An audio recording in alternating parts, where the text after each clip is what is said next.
and gentlemen, happy Thanksgiving. It is Thursday. The Buffalo Bills are playing another Thanksgiving game, but let's get this started the right way. Ladies and gentlemen, welcome to Hashtag Sports. I am so excited to be here with hopefully a bunch of you from Bills Mafia. When you get in here, make sure you hit that thumbs up button, like this video, and leave a comment.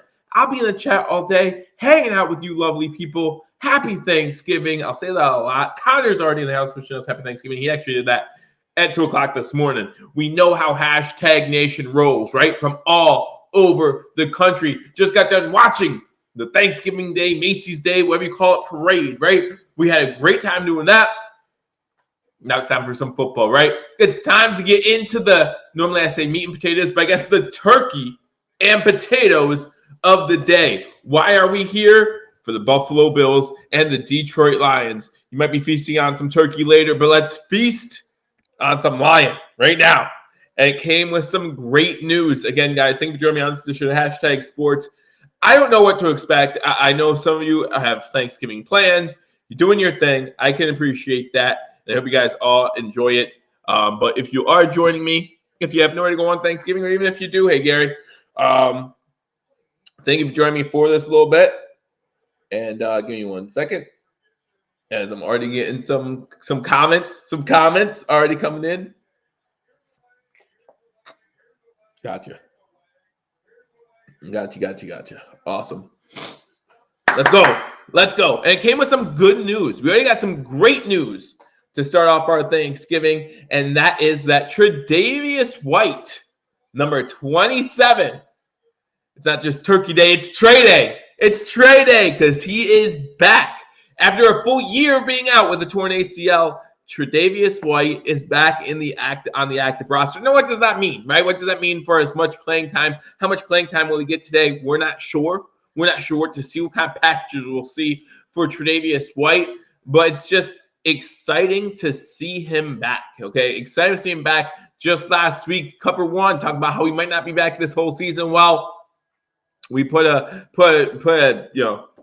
stab in that myth, right? Take care of that myth. That one's gone. So happy that he is back in the lineup today. We'll talk about some of the inactives, and we'll talk about my 3 keys to victory. Normally we go through the full slate of games, but again, this is now Thursday. This is the first game on Thanksgiving, so there's not much going on as far as other games right now. We will talk about them a little bit. A big game for the AFCs tonight, as the New England Patriots are in action on this Thursday. We play the New England Patriots next Thursday. And again, I'll be live right here on Hashtag Sports. So make sure that you guys join me for that as well. Again, I know we're just getting rolling in here. It is Thanksgiving, so I want to be respectful of that. And I hope that you guys all have a great time with your friends and family. But as you're in here, hit that thumbs up button. Share this video. Let people know that we are live covering the game between our Buffalo Bills and the Detroit Lions. Again, look forward to seeing a whole bunch of you in here. So let's talk about this game, the Buffalo Bills versus the Detroit Lions. The Detroit Lions come into this game on a 3-game winning streak, okay? So they're a little hot.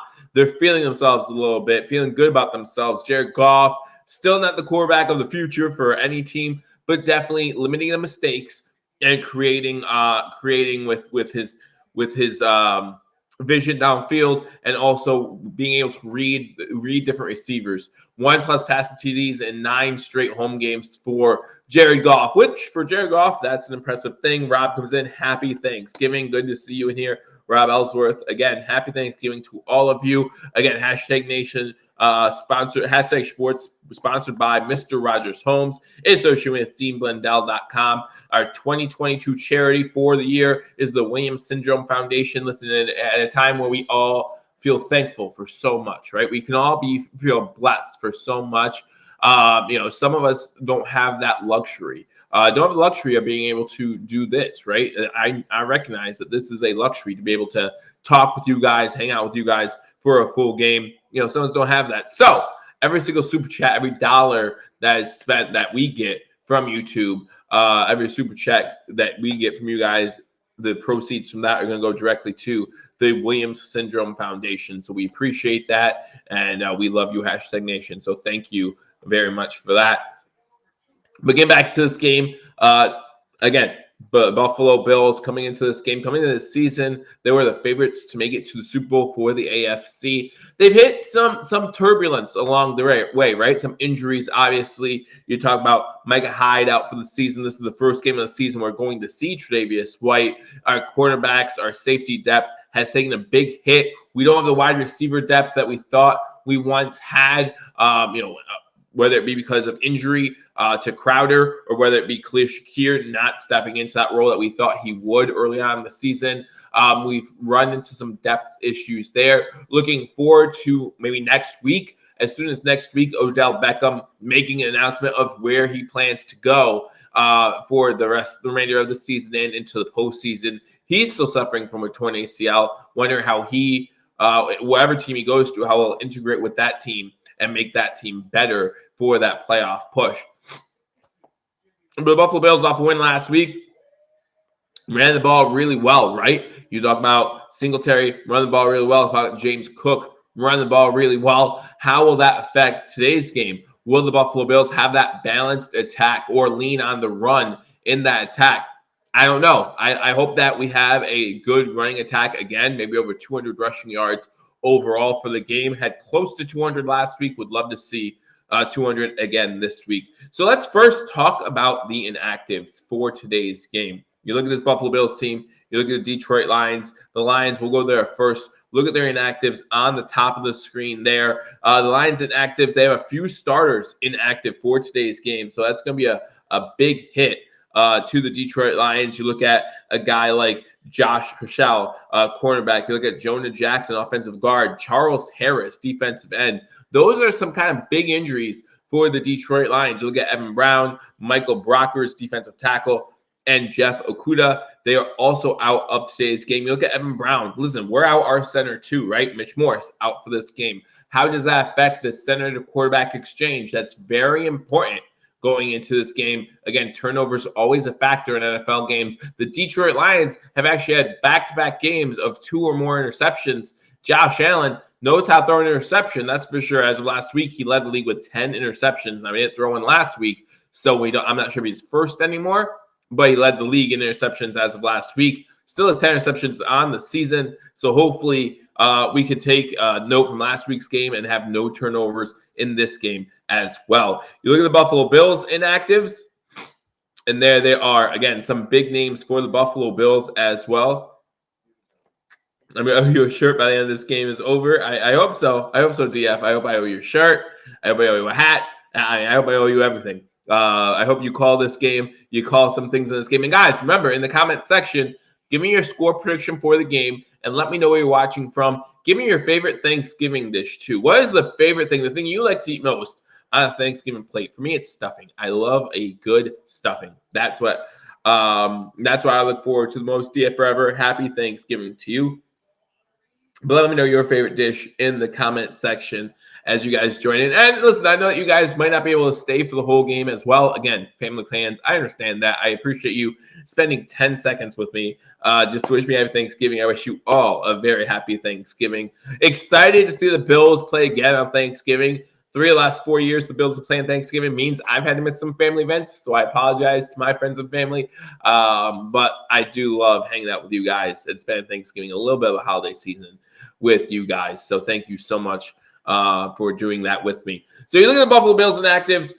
We have some big injuries too. I talked about Mitch Morse already, right? We know that Josh Allen has had issues with that quarterback to center exchange this year, and it happens even more when Von Rotten is at center. So he'll probably be the center today. Hopefully we don't run into too many issues with that center to quarterback exchange. Tremaine Edmonds, the middle of the field, is going to be open a little bit, right? You look at what the Detroit Lions could do over the middle of the field. Their tight ends, ever since trading TJ Hockenson, have actually looked pretty good. So we have to be worried about that a little bit. Williams, I think he leads the league actually in touchdowns, the running back for Detroit. So we got to be careful of him. We know what we did against Chubb last week. We know what we did against Derrick Henry earlier this season. So we know that we can stop the run. But if he gets into that second level, who's going to be there to stop him? Matt Milano, Dodson, who's going to stop him? So we have to look out for that. A.J. Epineza inactive today. Defensive ends. Obviously, we like to rotate our defensive ends in. So A.J. Epineza being out does affect that a little bit. We'll talk about who the Bills have at the ends in a little bit here. Cam Lewis, safety, he is out. Greg Rousseau, another defensive end who's big in that rotation. He's actually missing his third straight game. Balin Spector is out at linebacker, and Tommy Sweeney is inactive, although he hasn't been on the active roster for a few weeks as well. So those are the inactives for both the Buffalo Bills and the Detroit Lions. I'll probably go over it again a little bit right before kickoff, but that is the list of the inactives. Good afternoon. Let's go Buffalo. Miguel comes in and says 35-10. The Bills over the Lions. Banana bread says DF forever. Dried cranberry stuffing. I like cranberries in my stuffing too. And when I say I like stuffing, I like a whole plethora of different stuffings. I know that when you go to certain Thanksgiving dinners, they have different stuffings. My in-laws serve a different stuffing than my parents. Both of them are delicious. Not a single complaint from me. So I'll take it all day. I like Miguel's prediction, 35-10. Again, let me know your prediction in the comment section. And again, let me know where you guys are watching from. Always fun to see that kind of stuff, especially on this Thanksgiving. Also, make sure you hit that thumbs up on, like this video, and share. Let people know, even though it's Thanksgiving, we are live. I make this commitment to you guys every single year. Not sure how long I'm going to keep doing it, but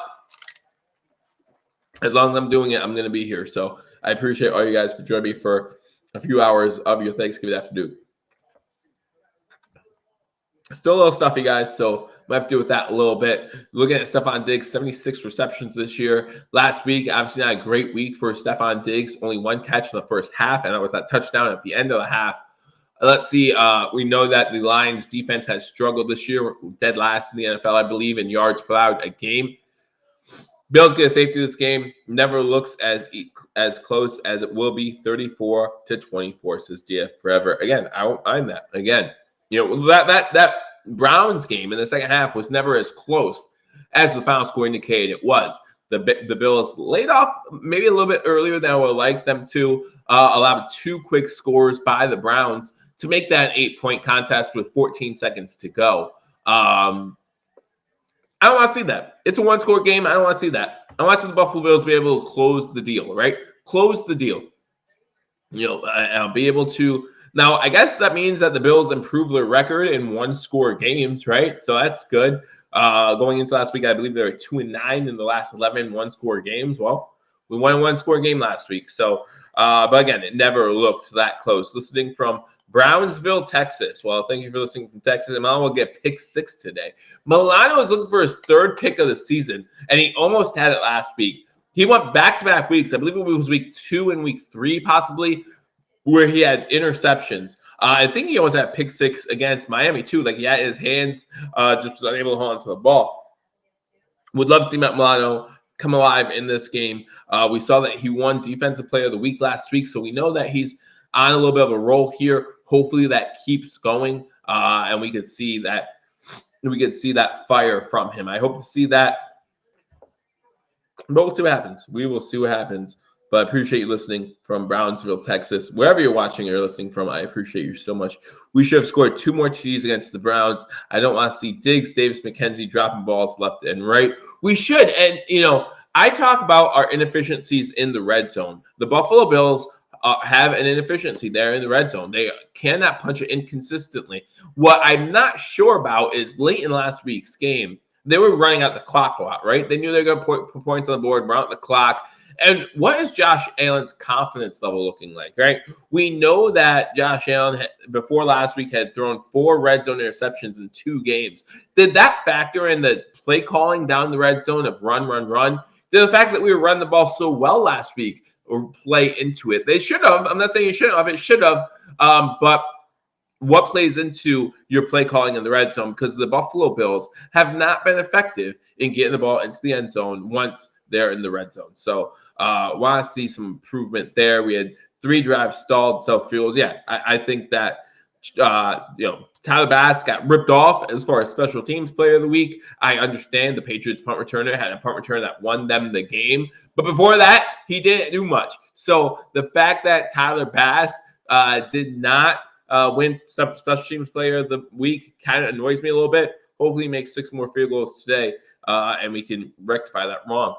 If we lose today, no playoffs. It's that simple. Why would you say that? I don't agree with, like, this is an NFC game. I don't agree with that. I don't think we need to win out. I think that this division is still well up in the air. The Jets looked, pretty pathetic last week. The Bills still play the Dolphins. So even if the Dolphins were to beat the Texans on Sunday and we were to lose this week, we're still within that game reach since we still play the Dolphins. This is not a must-win game. I think we're a better team than the Lions. I think we will win this game, but I don't think that this is a must-win game. That's my opinion. Let me know in the comment section if you think this is a must-win game or not. Let's go Bills out here from Cali. Well, first of all, thank you for joining me so early in the morning, 9 a.m. there in California, which must be great on Thanksgiving. I actually have told my wife multiple times, the only reason why I think I would want to move out to California is because, listen, you're done with football like by 4 o'clock, right? You have that 10 o'clock game, you have that 1 o'clock game. Sunday night football is on at 5, so you can eat dinner, watch Sunday night football. It would be perfect. It would be perfect, but that would pretty much be the only reason why I want to move out to California. Nothing against California. Never been there. I would love to visit. But that's one thing that always sticks to me about California is, man, you could watch football all day and still have the whole evening on Sunday. That would be great. I think Josh Allen is confident. I think the issue is his elbow. And this horrific right side of our offensive line. Yeah, I'm not a fan of the guard play on our offensive line, to be honest with you. But I like our tackle play overall. But yeah, our guard play is suspect at times, and that kind of has me annoyed. And today, the middle of the offensive line, you're gonna have to question that because Greg Van Roten probably is going to be playing as the center. Speaking of the Buffalo Bills game day roster, looking over at Buffalo Bills PR on Twitter, I'm going to go over the Buffalo Bills game day roster with you guys. Josh Allen, Case Keenum are our two quarterbacks. Obviously, we hope to only see Josh Allen unless the game gets out of hand late, and we can see a little bit of Case Keenum thrown in there late in this game. Offensive line, a little bit of a new name for you, Justin Murray playing on offensive line. Considering the fact Mitch Morse is out, you need some rotational pieces. Let's see how he does if he gets a chance to play. Bobby Hart, Ryan Bates, Deion Dawkins, Greg Van Roten, Roger Saffold, David Quisberry, and Spencer Brown. Those are your offensive linemen for the day. Running backs, you have Nyheim Hines, Devin Singletary, and James Cook are going to be your main running backs. You do have Gilliam in there. He'll be your fullback. And we have seen the Buffalo Bills use Reggie Gilliam on certain occasions. He can catch out of the backfield.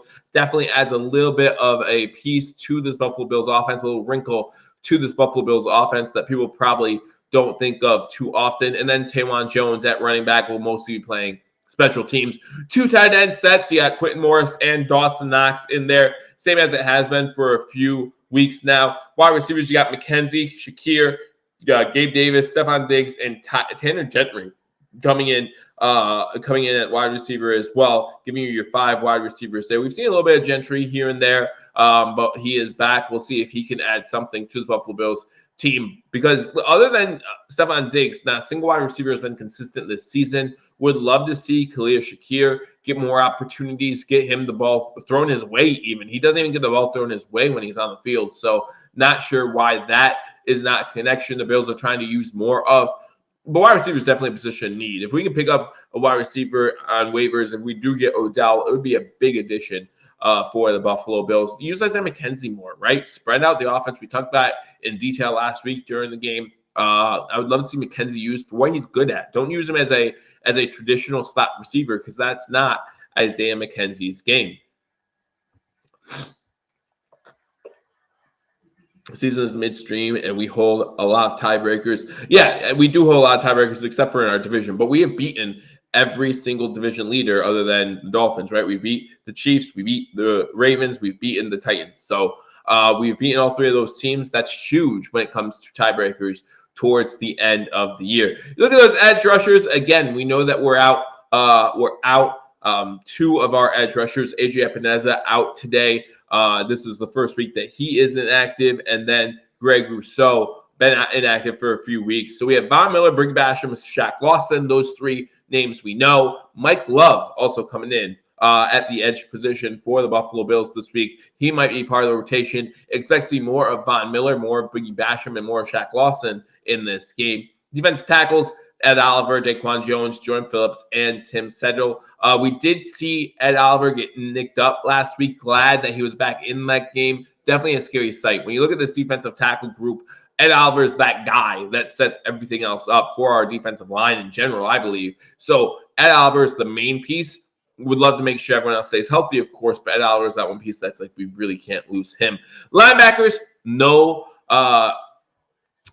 Tremaine Edmonds in today's game. So that's kind of a big loss. You look at Tyler Matakovic, mostly going to be playing special teams, right? The Bills do have A.J. Klein back, so expect to see some out of him today. Didn't see him active last week. I know a lot of you were upset about that. Have him active this week. Terrell Bernard, again, Matakovic going to be playing special teams. Klein back, Dodson, ranked defensive player of the week. Matt Milano in there as well. Look to see a big game out of him. Someone predicted a pick 6 for Matt Milano today. Would love to see that. Go to our defensive backs, and I only want to read another name on this list. Tre'Davious White is back. And we have Tre'Davious White on one side and another guy who's back from the inactive list, Kair Elam. Rookie, played really well so far this year. He's back as well. We have close to our full complement of guys in the backfield. The only thing we're missing is Micah Hyde. Wishing that Mike Hyde would be here, obviously out for the season, unfortunately, due to a back and / neck injury. So hope he is doing well and hope to see him back in the Bills uniform next year. Got Damar Hamlin, Jaquan Johnson, Turon Johnson, Jordan Poyer, Kair Elam, Trey White, Dane Jackson, Dean Marlowe, Saran Neal, and Christian Benford all in there for your defensive backs. 10 defensive backs in this game. So the Buffalo Bills definitely expecting a lot of passing in this game by the Detroit Lions. Tyler Bass, Sam Martin, and Reed Ferguson going to be your specialists like they are every single week. So that is your active game day roster. Again, presented to you by Buffalo Bills PR. Go to twitter.com, follow Buffalo Bills PR if you haven't already. White starting. I don't know if White's starting or not. I know he's active. He's had plenty of time to get acclimated with the team again. 6 weeks of practice. So I hope he's starting.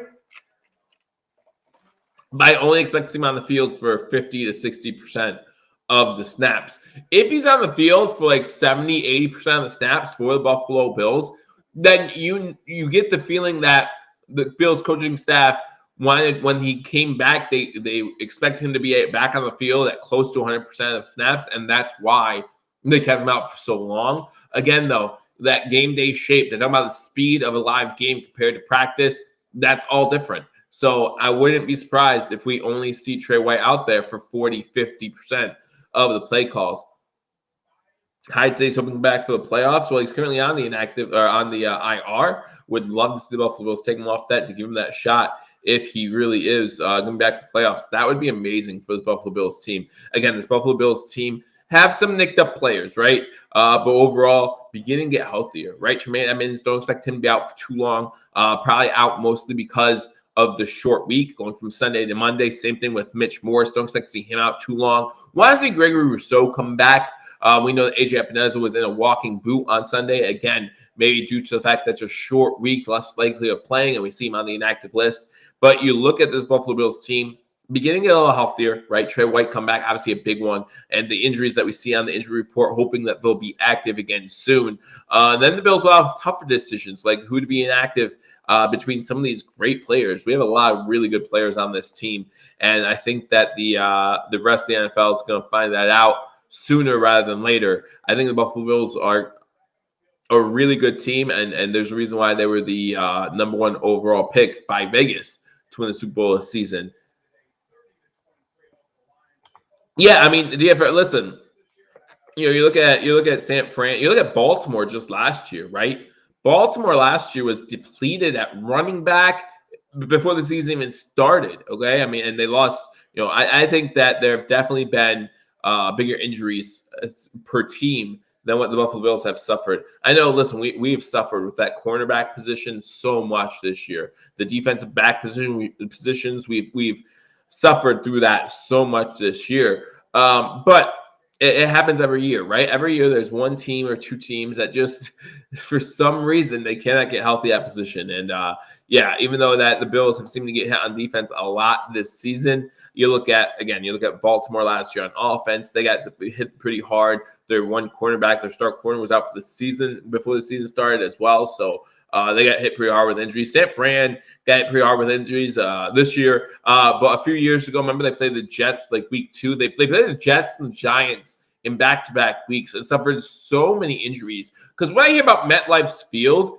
is it's a terrible field, right? And we've heard people talk about that in this stream about the field conditions just promote injuries at MetLife. You know, we know that there's a conversation going on right now between the NFLPA and the NFL about switching all fields from turf to grass. We know those conversations go on, but not sure what's going to come out of those conversations. Hopefully something that, again, actually does promote player safety, because when the NFL talks about player safety, I think they're all full of it. I think the NFL cares about one thing and one thing only, and that's making money. If they cared about NFL player safety, there wouldn't be Thursday night games. If they cared about player safety, there'd be bye weeks either before or after, probably more likely after. You have an international game in London. I don't care about the international games. When the Bills play in Toronto, no time zone difference, not a huge flight. You can play back-to-back weeks. When San Fran, Arizona play in Mexico, not a huge time difference. You can play back. Wait, we have a team going to London, going to Germany, and then they're expected to get on a plane, come back to the States, get acclimated again, and play the following week? No, you can't convince me that the NFL actually cares about player safety. The only reason why there's rule changes is because the NFL players who are now hurt, because those permanently hurt, because those rules weren't in effect 10, 20, 30 years ago, are suing the NFL.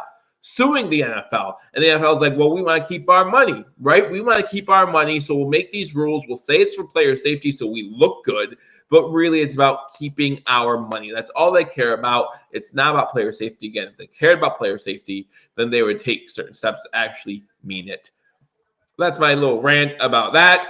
So I appreciate you guys sticking with me through that. I'm sure a lot of you feel the same way. Scott comes in and says, money talks. It talks more than anybody recognizes. You know, it talks so much more than what it should. The history on it is because people have time to eat food between games. I'm talking about the you guys probably talk about something different in the comment section, which I'm not sure about. But again, we do know that tradition is the Cowboys play, the Lions play, right? And then they added that Thursday night football game. Why? Because of money, as we just talked about. When is the last time a team played in 3 Thanksgivings and back-to-back years outside of the Cowboys and Lions? Well, I think it's 3 out of 4.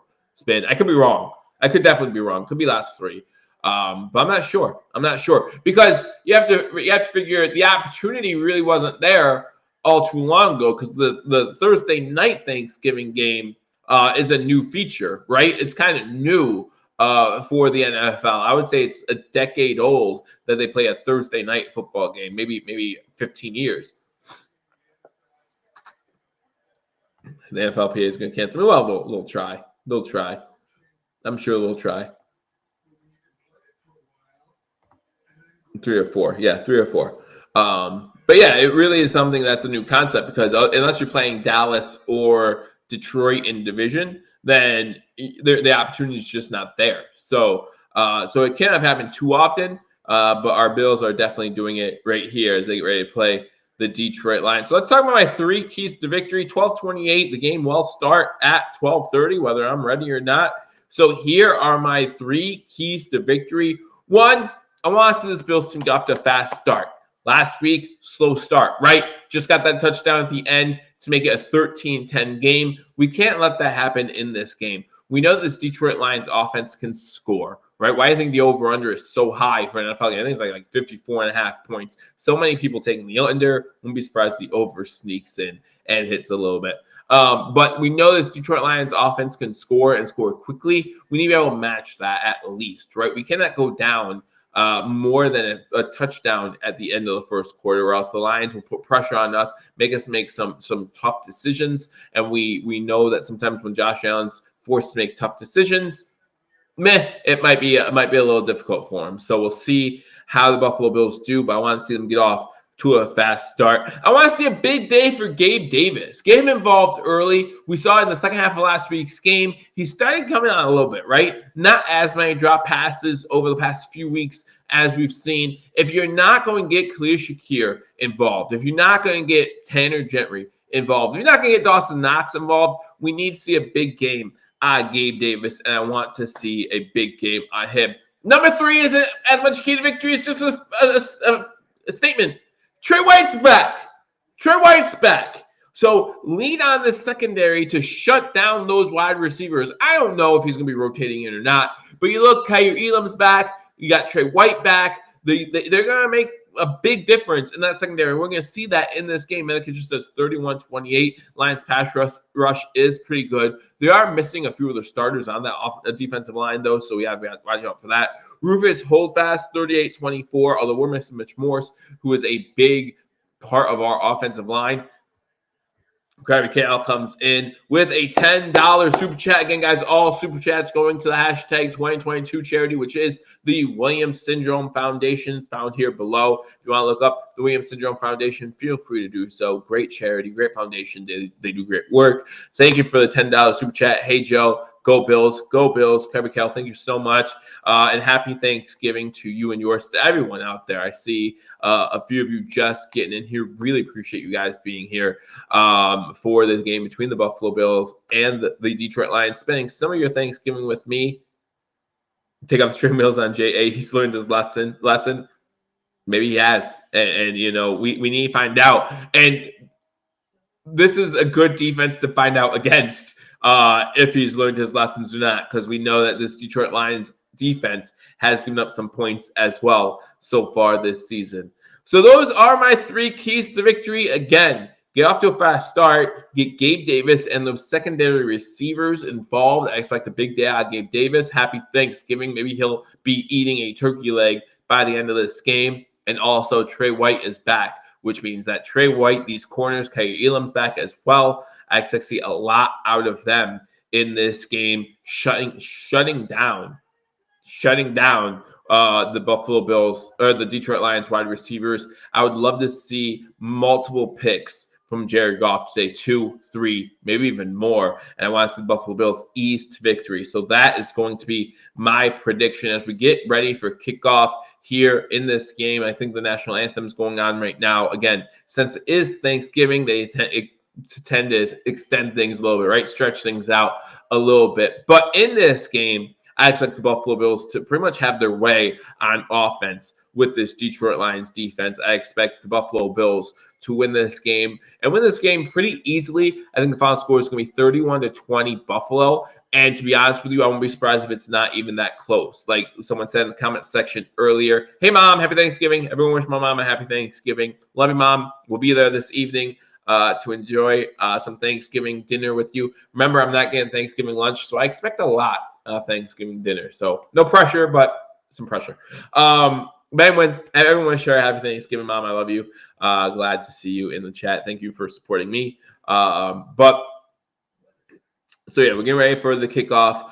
Again, I expect the Buffalo Bills to win this game 31-20. Again, I would also think that this game might be 31-13 going into the fourth quarter, and the Lions score maybe 21-13 going into, or 28-13 going into the fourth quarter. We score a field goal, they score a touchdown to make this one 31-20. I just don't think this is going to be a close game. I think that the Buffalo Bills are going to prove today why they are still one of the best teams, not only in the AFC, but in the NFL altogether, on a stage where they know everyone's watching them. They're going to show, just like they did against the Rams, just like they did against the Titans, just like they've done primetime against the Chiefs. They knew everyone was watching, and they showed out, right? And I think that's what's going to happen in this game. Hey, good to see you, Milkman. And again, I'll be seeing you a little bit later. Have a big hug for you. So grateful for you, and just love you so much. So happy Thanksgiving to you as well. We lose this game, I'm coming after you, bro. Just heads up. Why are you coming after me? I didn't say it. I didn't do it. Don't come after me. Don't come after me. But yeah, Bills win this one big. I expect it to be 31-20, so that's 51. The under will hit, surprisingly. Again, I wouldn't be surprised if the over hits in this game. It's pretty high for an NFL game, but I think 54.5 is about right. The Bills are 9.5-point favorites, I believe, going into this game. Two big spreads today. You got the Bills game, kind of a big spread, 9.5, and the Cowboys being favored by 10. I know that the Giants have a few injuries on that team, but it's still a divisional matchup. I know it's in Dallas. I know Dallas is coming off that just domination against the Minnesota Vikings, but we'll see what happens. Teams always show up when they are the only game showing. Well, the good teams do. The good teams do. And again, the Detroit Lions, they have to feel confident. Scott, I believe it was you who a couple weeks ago when we were playing the Jets talked about confidence, right? What did you say? You said like confidence covers all sins, or confidence is a dangerous weapon, something like that. If I was a betting man, that famous last word. 4 offensive linemen out for the Giants. That's what I was thinking. Yeah, I knew there were 4 linemen out for the Giants. Didn't make the trip, but still, Milkman, that I think you'll agree with me. Like divisional matchups, it doesn't matter, right? It doesn't matter who's on the field, especially when you talk about the Giants and Cowboys or rivalry like that. Like they're gonna duke it out a little bit. The Buffalo Bills won the toss. That's 2 weeks in a row. Look at us go, baby. Win those tosses. Just win them in overtime in the playoffs. That's although in the playoffs now, both teams get possession even if you score a touchdown. So Bills won the toss. They did, and they chose to defer, which you should always do when you win the coin toss. Good ball second half. Tyler Bass kicks this one into at the goal line, so it's going to be returned to the 10, to the 15, to the 20, 24-yard line. To the 24, that's where the Detroit Lions and Jared Goff will start. Happy Thanksgiving, everybody. Get to see Trey early, says Spin. Absolutely. Again, make sure that you hit that thumbs up button. Let me know that you like the content, or hit the thumbs down button. I don't even get to see if you hit thumbs down button, so it's not no skin off my nose. So hit the thumbs down button. It still actually helps the algorithm overall. Don't understand. Game over. We win. See you, Joe. Enjoy Thanksgiving. Adios. All right, Jared Goff under center on first down. He did have a great game last week. Should have been special team player of the week, but it wasn't. Handoff on first down to Williams. Being chased. Ooh, be careful. Careful, Poyer. Good hit. Out of bounds. No gain. Way to make him go left to right, not north to south. I think it was Klein, actually, who started that pursuit. Excited to be back with the Buffalo Bills. I'm happy he's back as well. Cherry pie made. Stuffed bird in the oven. I'm excited. I had sheets for lunch, okay? So I'm excited. All right, second down and 10 for the Detroit Lions. No gain on first down. Good pursuit by the linebackers and Poyer on first down. Goff facing pressure. Gets away from Von Miller. Is that fumble? There's no whistle. There's no whistle. There was no whistle, and the Bills stopped chasing it. So the Lions, now they rule it incomplete. But at first, there was no whistle. Goff, hey, D-Rob, good to see you. Love you. Happy Thanksgiving to you and your family. Happy Thanksgiving to everyone for me. 2 Buffalo Bills players close to a sack there. Going to be 3rd and 10 for the Detroit Lions. Good first possession on defense for the Bills. Now get off the field. Get off the field. James says it was that ball jump on. Exactly. Jump on the ball. You don't know. It was an incompletion. It probably was actually incompletion, but you just don't know. Shotgun formation.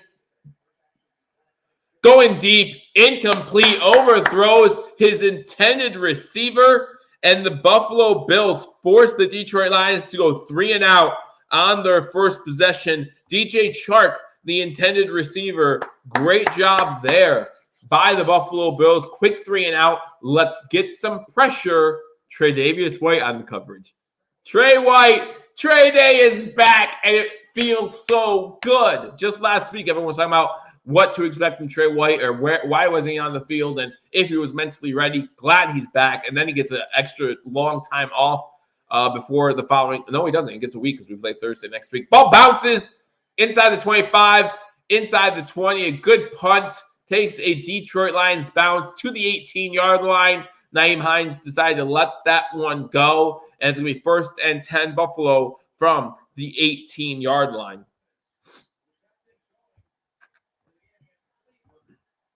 35-17 Buffalo. D-Rob comes in and says, again, I hope you're accurate. As long as you say Bills win. Yes, Trey wasn't on 3rd down. He had the coverage on 3rd down. 14:02 to go in the first quarter. Bills starting their first offensive possession after the Lions go 3 and out. Trip, wide receivers to the bottom of the screen. Now Diggs goes in motion to the top. Shotgun formation. Singletary to his right. Fake the handoff to Singletary. Get Diggs involved early. Was that a flag? Or is that just a mouthpiece? That's Diggs' mouthpiece fell out. It was yellow. You're not sure what to expect. Diggs misses the ball at 2nd and 10.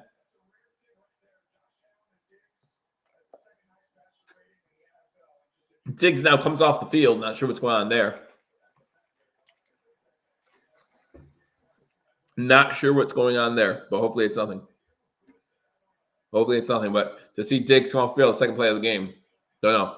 Allen now under center. McKenzie goes in motion. Hand the ball off to Singletary. Singletary gets maybe 3 on the play. So it's going to be 2nd and 7. Or 3rd and 7, I mean, for the Buffalo Bills. 13:45 to go in the first quarter. Bills on their first possession after the Lions go 3 and out. 3rd and 7, or the Bills will also go 3 and out. They did use pre-snap motion on that play. I always like that. I think every team should do that. Even if you put them in motion and send them back, it doesn't matter. You figure out if the defense is playing man or zone. There's so much you figure out by some pre-snap movement. High snap, controlled by Allen. Allen rolls to his right, looking for someone downfield. Throws it downfield. It's going to be out of bounds. He threw it away, incomplete. So both teams go 3 and out on their first possessions. 13:14 to go in the first quarter, and the Bills will be forced to punt.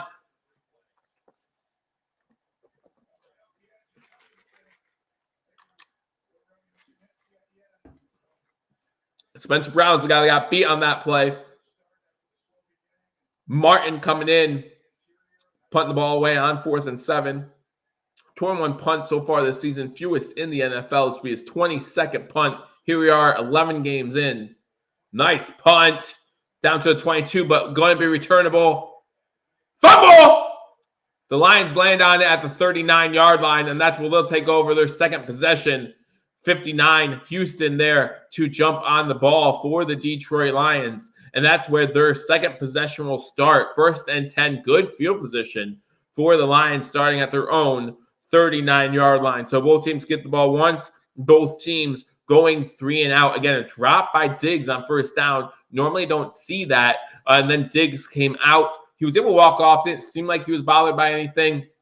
Not sure if he was in on that 3rd down play or not. In fact, I'll go back and see if he was real quick. Maybe he wasn't injured. Maybe he just wasn't planned to be in there on the run by Singletary. And that's fine by me too. So give me 1 second. Let me see. Almost roughing the passer. Yeah, I don't. That's fine. It's fine. He got pushed out bounds. When you're out of the pocket, you're a runner anyway. You should be treated that way.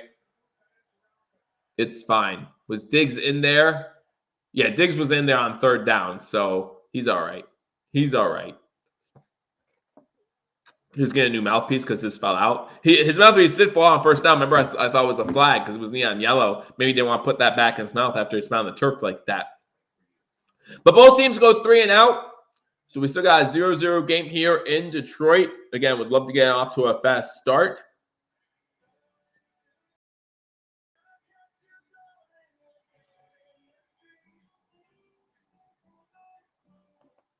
Replying to some texts. Again, later today, after this game, we got the Dallas Cowboys and the New York Giants. That should be a decent one. I know the Giants are without 4 of their offensive linemen, which is kind of big.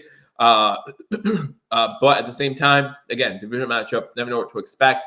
Also, tonight, you got the Vikings and the New England Patriots. As Bills fans, we obviously hope that the Vikings are a little ticked off about what happened last week, and they take it out on the Patriots. That's the mouth he kisses his Lamborghini with. I like that. These lips don't touch any car. Gotta be kidding me. Who do you think this is? Who do you think this is? Again, guys, happy Thanksgiving. Glad you guys are joining us. If you're new to the channel, hit that subscribe button. Hit that like button. Again, we cover Buffalo Bills. Paul and Mario do a great job doing post-game, all that kind of stuff. Happy Thanksgiving. Happy Thanksgiving to you too, Jared. Thank you. Appreciate you. The whole day is football in this house. I feel like the whole day is football up here every day. Up here every day it's football. My wife will be talking to me about something serious, right? About something that matters. And she'll be like, well, do you have something to say? And I'll be like, I do, but you get mad because it's about football. I formation on 1st down. They run on 1st down, run a stretch play. Gets about 3 yards before he's tackled by Von Miller. Remember, Williams does lead the league in rushing touchdowns. So no interceptions for Jared Goff in the last 2 games. I expect multiple interceptions today. Multiple interceptions today.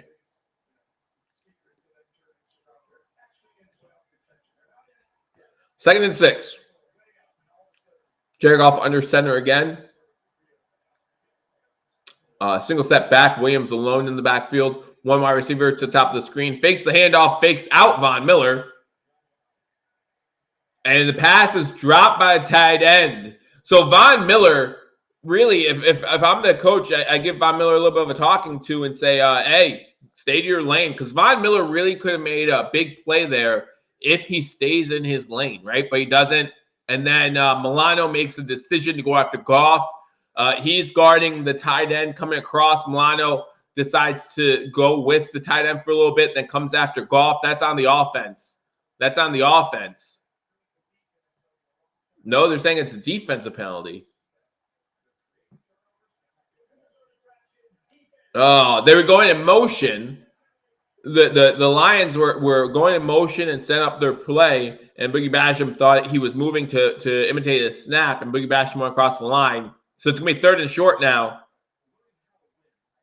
All right, Jared. No problem. Thank you for joining us. 3rd and 1 now for the Detroit Lions. Shotgun formation for Goff. 2 wide receivers top of the screen. They hand the ball off up the middle. 1st down into Buffalo Bills territory to the 46. The Lions now in Buffalo Bills territory. I wish Diggs did catch that ball. But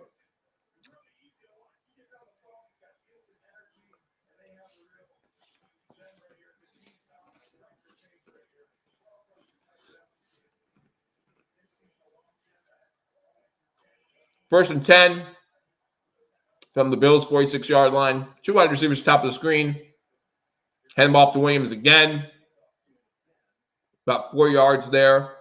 Tackled by A.J. Klein. 2nd and 6.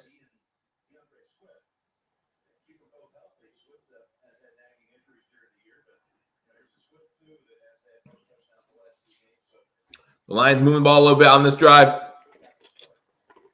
After both teams went 3 and out. I formation for the Lions. Fake the handoff. Blitz coming over the middle. Pass completed to Chark inside the 40 for another 1st down. So 38. So we 1st and 10 Detroit. Less than 11 minutes to go here in the 1st quarter.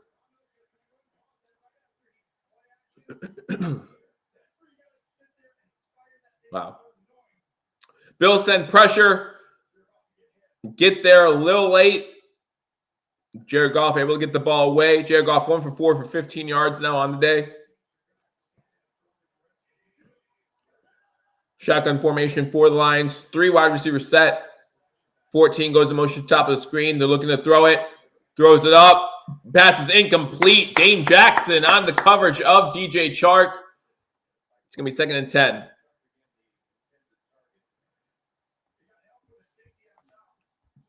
Haven't seen any throws to Amon St. Brown right now. Maybe that 3rd down was actually.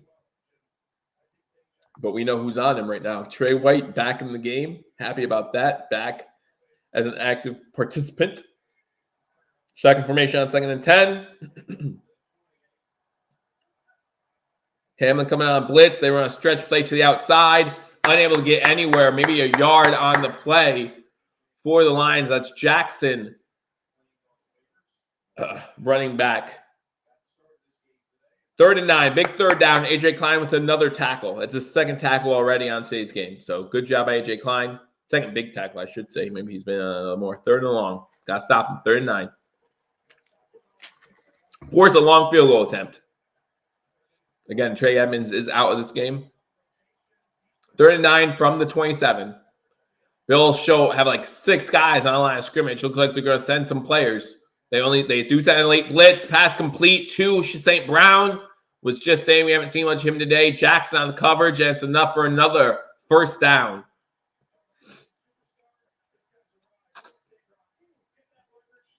So now you hope that this Bills defense can hold them to a field goal attempt inside the 25-yard line. 9:20 to go here in the 1st quarter. Again, both teams have had the ball 1 time, actually inside the 15-yard line. My apologies.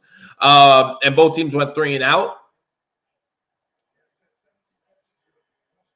1st 7 from 14. This is the Lions' 2nd possession. The moving ball quite well. Started from their own 39.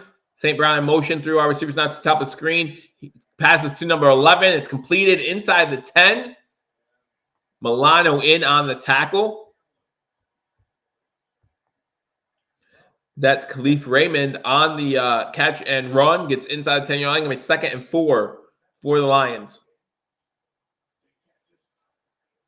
I'm picking on Jackson. Well, when you have Khair Elam at one corner, you have Trey White potentially there as well. You know you're picking on the third guy.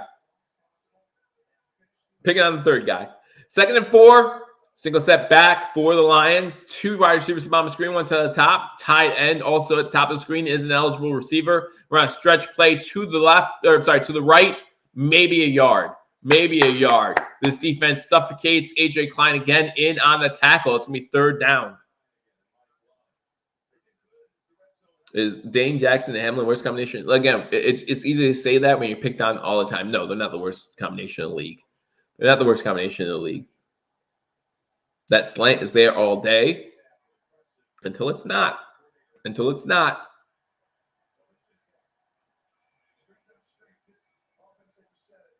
All right, 2 wide receivers down at the bottom of the screen on 3rd and 4. Single set back.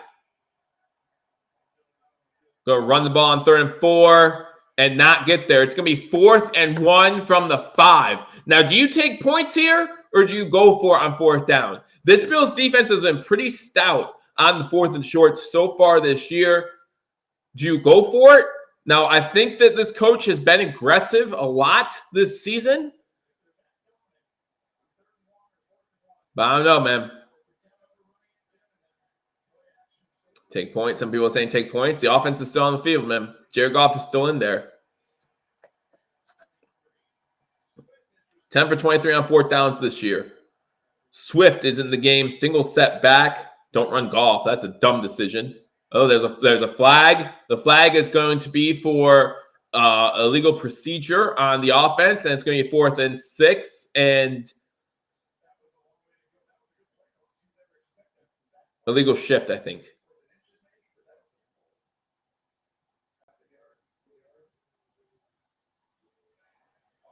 No, we lined up off sides. We gave him a free play on 4th and 1. Half it's to goal. First and goal from the 2. First and goal from the 2. Where? Are you kidding me? Are you kidding me? All right, fine. Sure. Okay. Sure. It's on Tim Settle, I think. All right, first and goal from the 2. First and goal from the 2. Goff in a pistol formation. Now they go into a shotgun with Williams to his right. Hand the ball off to him, and he gets in the end zone. The Lions get on the board first. Williams with another touchdown.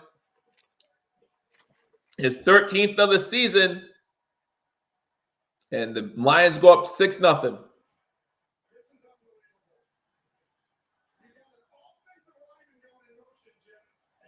That's crazy.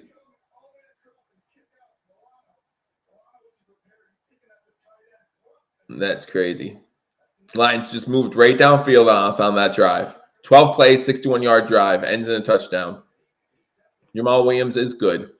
And the extra point is good. So it's 6:44 to go in the first quarter. The Lions up on the Buffalo Bills 7-0.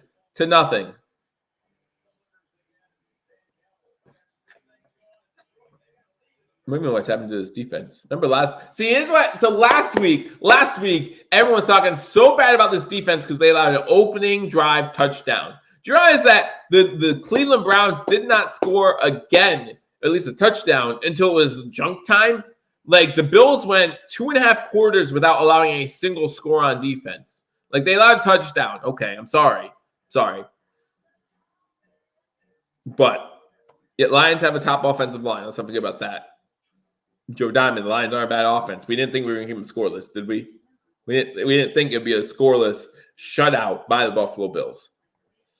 This defense is fine. Let the Bills get a first down. Maybe the Bills offense can get a first down. When the Bills defense does stop a good offense to 3 and out, maybe the Bills offense can help them out a little bit. So, but it's 7-0. It's something. That's all it is. It's 7-0.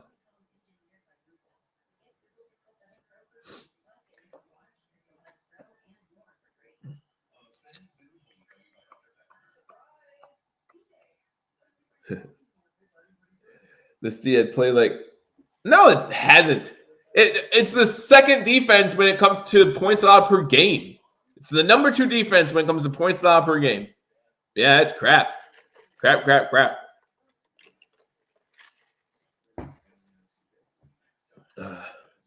I still don't think Dane Jackson and Hamlin are the worst combination in the league. I don't, but it's all right. I mean, watch the Texans secondary one time. Name me someone from the Texans secondary without Googling it. You can't.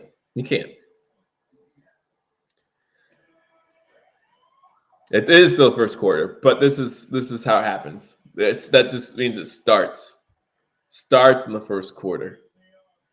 Same thing happened 2 weeks ago. Everyone was talking about how going into the game 2 weeks ago, everyone was talking about how bad our offensive line was against the game against the Vikings. How bad our offensive line was. Don't allow a single sack. I hear crickets.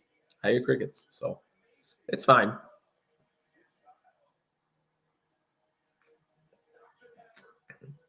It's fine. But again, thank you guys for joining me on this edition of Hashtag Sports. Make sure you hit that thumbs up button. You can disagree with my takes. You can disagree with that. I'm not saying the world's falling from the sky's falling because we're down 7-0 to the Lions. Disagree with the fact that I don't think this is a must-win game, but we got to score on this drive. If not, then it's still 7-0. I would say we got to get a first down on this drive. Can we do that? As the ball goes into the end zone, touchback, the Bills will start at their own 25-yard line.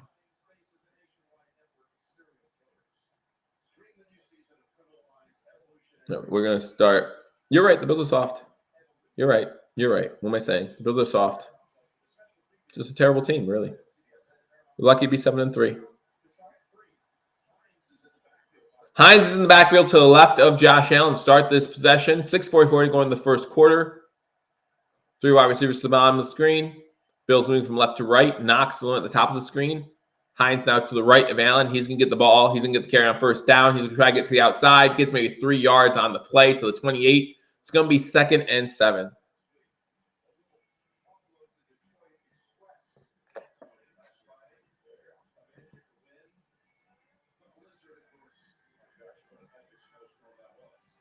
Yeah, I still agree with the fact that this team traveled back to Buffalo, and then from a football standpoint, right? Family matters more, so go be with your family, all that good stuff. But from a football standpoint, I don't know if I agree with that decision.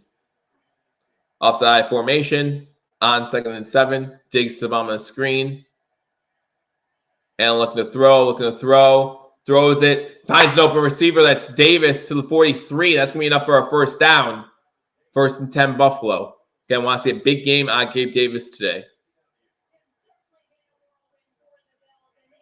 5:45 to go in the first quarter. Bills down 7-0. Second possession for the Buffalo Bills. Lions on their first possession go 3 and out. Bills on our first possession went 3 and out. The Lions had a really good drive that last series and scored a touchdown. The Bills now trying to answer with 5:30 to go in the first quarter.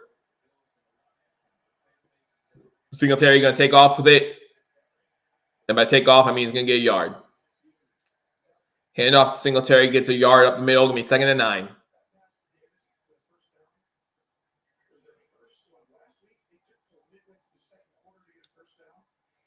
Second and 9 for the Buffalo Bills. They gave him 2 yards.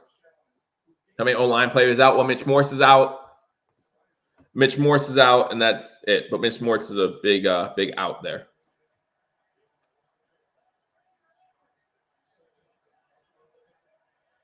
Shotgun formation.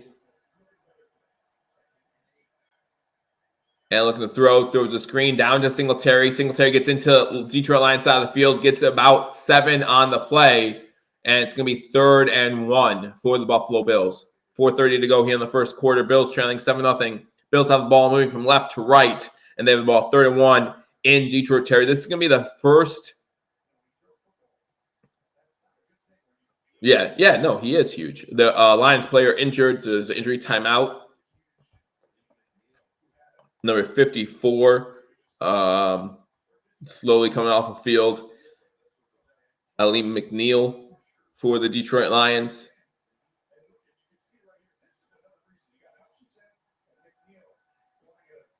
Man.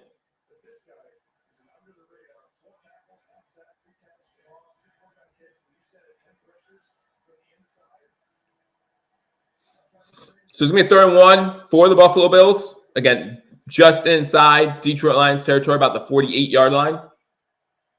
Shotgun formation for Josh Allen.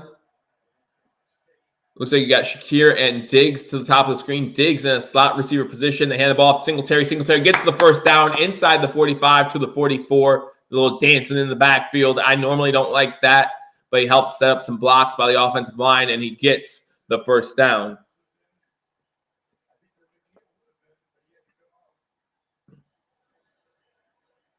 Singletary comes off the field.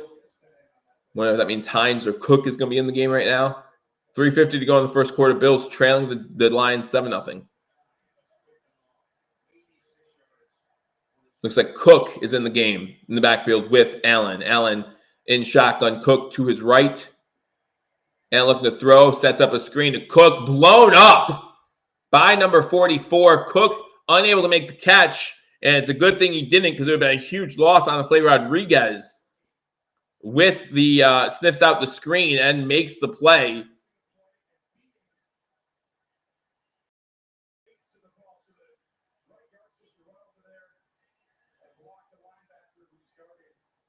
Wow. Bates can't get out there. Even if he gets out there, it's probably pass interference with how quick he was on the ball. Nice incompletion, yeah. Well, we saw a carry by Hines earlier. Cook was in the game. Looks like Hines is in the game once again. Shotgun formation, 3 wide receivers set. He has all day to run. All day to run up the middle, inside the 30 to about the 23-yard line. We've seen this Detroit Lions defense give up some yards to the quarterbacks the last few weeks. Daniel Jones last week had about 80 yards. Again, we can't even forget about that Justin Fields game where he ran for a franchise record for a quarterback against the Detroit Lions. Maybe a league record, I forget. But yeah, so we've seen this Lions defense give up running yards to the quarterback. So Allen needs to be able to take those in the middle of the field. 1st and 10 from the 23-yard line. Shotgun formation. Lions send a blitz. Allen looking for the end zone. Incomplete. Throwing it out of bounds. He saw pressure coming.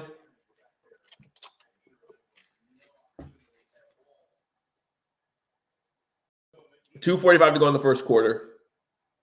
Detroit up 7-0. The Bills do have the ball in Lions territory, answering a nice drive with a nice drive of their own. Now we want to see it end with 7 points.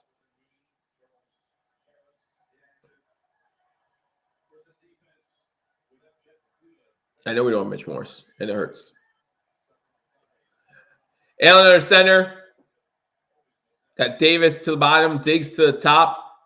McKenzie gets it on the inside, gets to about the 19 before he slid down. A little bit of a trick play there, gets about 4 yards. It's going to be 3rd, 3 yards, give him 3, so it's 3rd and 7. They fake a pitch out and hand it off inside to McKenzie. Again, happy Thanksgiving to everyone. Make sure you hit that thumbs up button. 3rd and 6.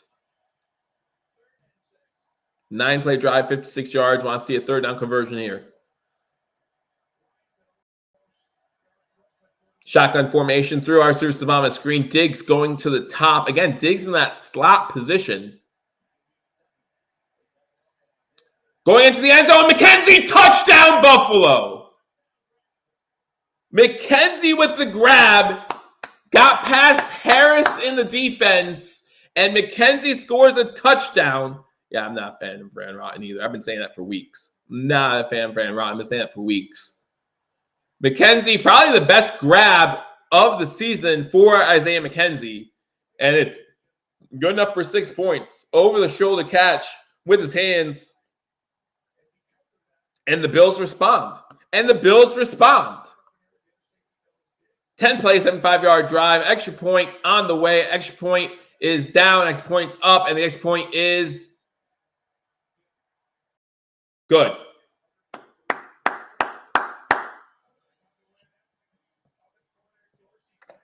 1:58 to go in the first quarter. 7-7. Good response by this Buffalo Bills team. Good catch. It was a good catch. And the Buffalo Bills tie this one up. Buffalo Bills tie this one up. Again, guys, thank you for joining me on this edition of Hashtag Sports for this game between the Buffalo Bills and the Detroit Lions. Make sure you hit that thumbs up button, like this video, and let others know that we are here. Again, I know it's Thanksgiving. I know it's rough. Want more Shakir. Would love to see more on Shakir. Been saying it for a long time, but it just doesn't look like it's happening. Would love to see more on Shakir, but they're not throwing him the ball. They're not throwing the ball his way, and you can't catch a ball when they're not throwing it your way. Now, why aren't they throwing it his way? I don't know. I don't know if there's no connection between Allen and Shakir. Don't know if he's running bad routes. Don't know if Allen's not seeing him. Allen's not reading the progressions right. No idea, but they're not throwing the ball, and that's a problem to me. Josh is on a slide instead of going heads up. He did make the kick. It's good. It's good. It took the officials a while to put up their hands, though. It did take the officials a while to put up their hands and just say, it's good.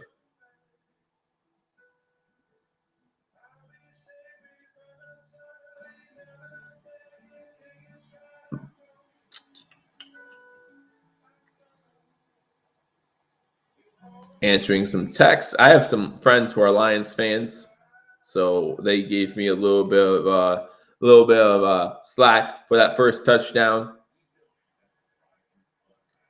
But I'll give them some slack right back.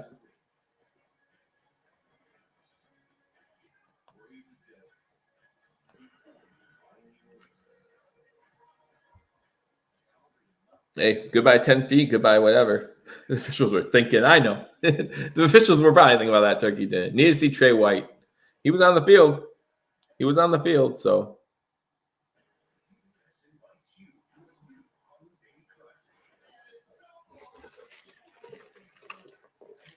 Now that more of you are in here, I'll ask what I asked in the pregame. What's your favorite Thanksgiving side dish? Let me know in the comment section. Again, mine is stuffing. Let me know yours in the comment section. Turkey's good. Or better yet, or you can also, what's your favorite type of pie? Cherry pie for me. Cherry pie for me. As we come back from commercial break, Bills and Lions tied. Stuffing. Yeah, that's where I'm at. That's where I'm at. Olden Bowl stuffing. Kickoffs in the air, going to be received at the 5-yard line, going to be returnable again to the 20, to the 25, to about the 27-yard line before he's getting tackled there. Matakovic in on the tackle, gets up a little pumped up. Mashed potatoes are always a good choice, absolutely. As they are showing the Lions host a Thanksgiving meal. I'm excited about Thanksgiving all the time. Peanut butter pie. My wife loves peanut butter. With you on me. All right. Third drive of the day for the Lions. Single set back. St. Brown in motion. Looking St. Brown's way. Playing off coverage, but how is Milano on St. Brown? That was a mistake. That was a mistake. I don't know how Milano ended up on St. Brown, but they knew to take advantage of that matchup. It's an 8-yard gain. Milano does push him out of bounds.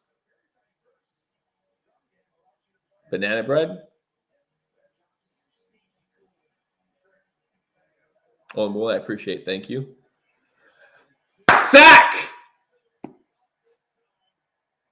The Buffalo Bills with a sack. I didn't see the formation. They were showing replay of some of the last drive, and Jones in on the sack for the Buffalo Bills. Jaquan Jones gets in there, and it's going to be 3rd and long for a sack for the Buffalo Bills today.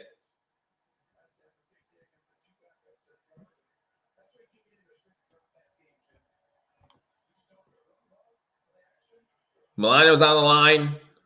There's 6 Bills players on the line right now. Shotgun formation, trips to top screen. Then number 11 goes in motion. Bills send 5. Can't get there in time. Lions pick up the first down, out route to St. Brown at the 40-yard line.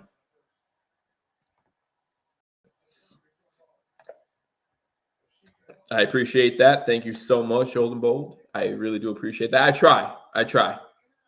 I know I am a huge Buffalo Bills fan, but I want to give best player. I know that might be Lions fans joining me, and I appreciate that. That's St. Brown's third reception for 33 yards. Goff is 5 for 9 on the day for 54 yards. 13 seconds to go. They do not need to take another snap in this quarter, but we'll see if they decide to do so. 5 seconds on the play clock.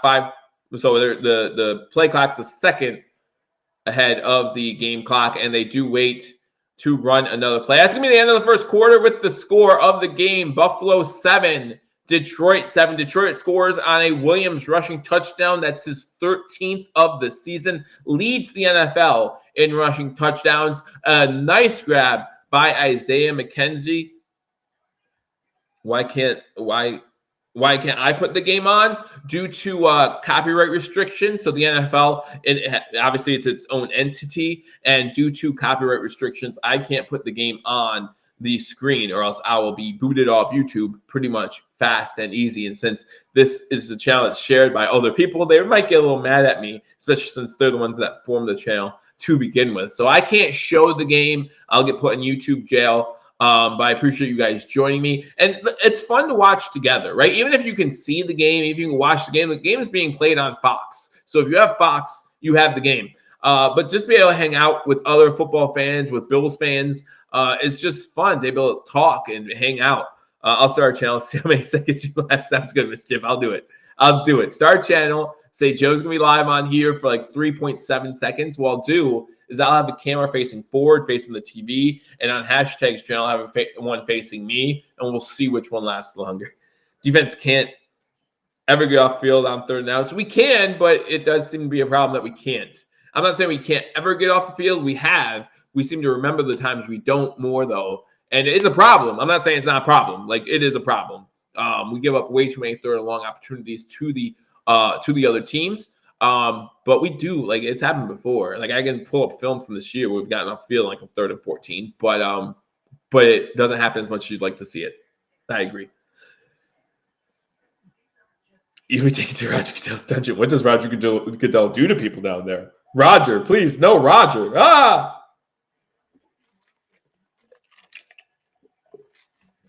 Glad you're listening as always from Germany. Really do appreciate it.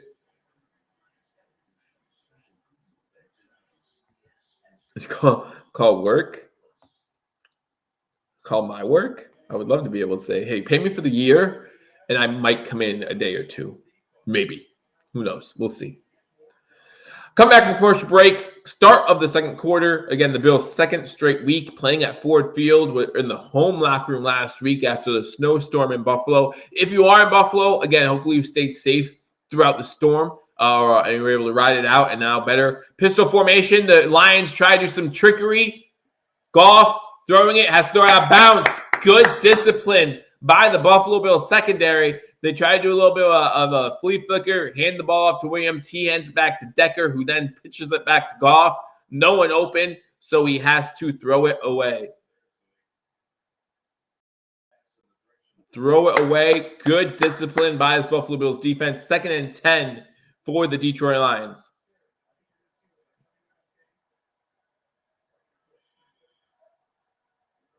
Goff in shotgun, pointing out a blitz potential. Bills rush 4. There's a screen. It's complete. Good catch. And it's going for a first down into Buffalo Bills territory. That's number 82 for the Detroit Lions, who makes a nice catch. I'm sorry, 42 for the Detroit Lions makes a nice catch. That's Justin Jackson. Makes a nice catch and run into Bills territory. Happy Thanksgiving from the Philippines. Happy Thanksgiving to you too. Again, thank you for joining me on this edition of Hashtag Sports. If you're new to the channel, hit that thumbs up button. Subscribe if you're not subscribed. I hope you all enjoy your Thanksgiving, win or lose. I formation for the Lions. Goff under center. Yet to have a run on this drive. Here we go, a pitch to the outside. And it is stopped for maybe 1.5 yards. Oliver on the tackle. And it's going to be 2nd and about 8. They need to put Von Miller out there more often. Well, again, if you're saving him for later in the season, the divisional games, things like that, I know he's not out there nearly as much as I like to see him either, but he's been healthy every game. So there's that. 2nd and 8.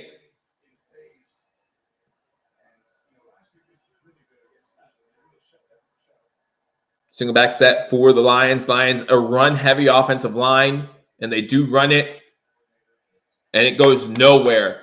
Are they saying there was a fumble? Was there a fumble? Buffalo's got the ball! Yes! Fumble on the play. Lawson with the recovery. Oliver on the recovery. Let's see what happened. Who got the hit? Who puts his helmet? Oliver puts it. It's an Oliver strip sack and strip and an Oliver recovery, and the Bills take over. Big Ed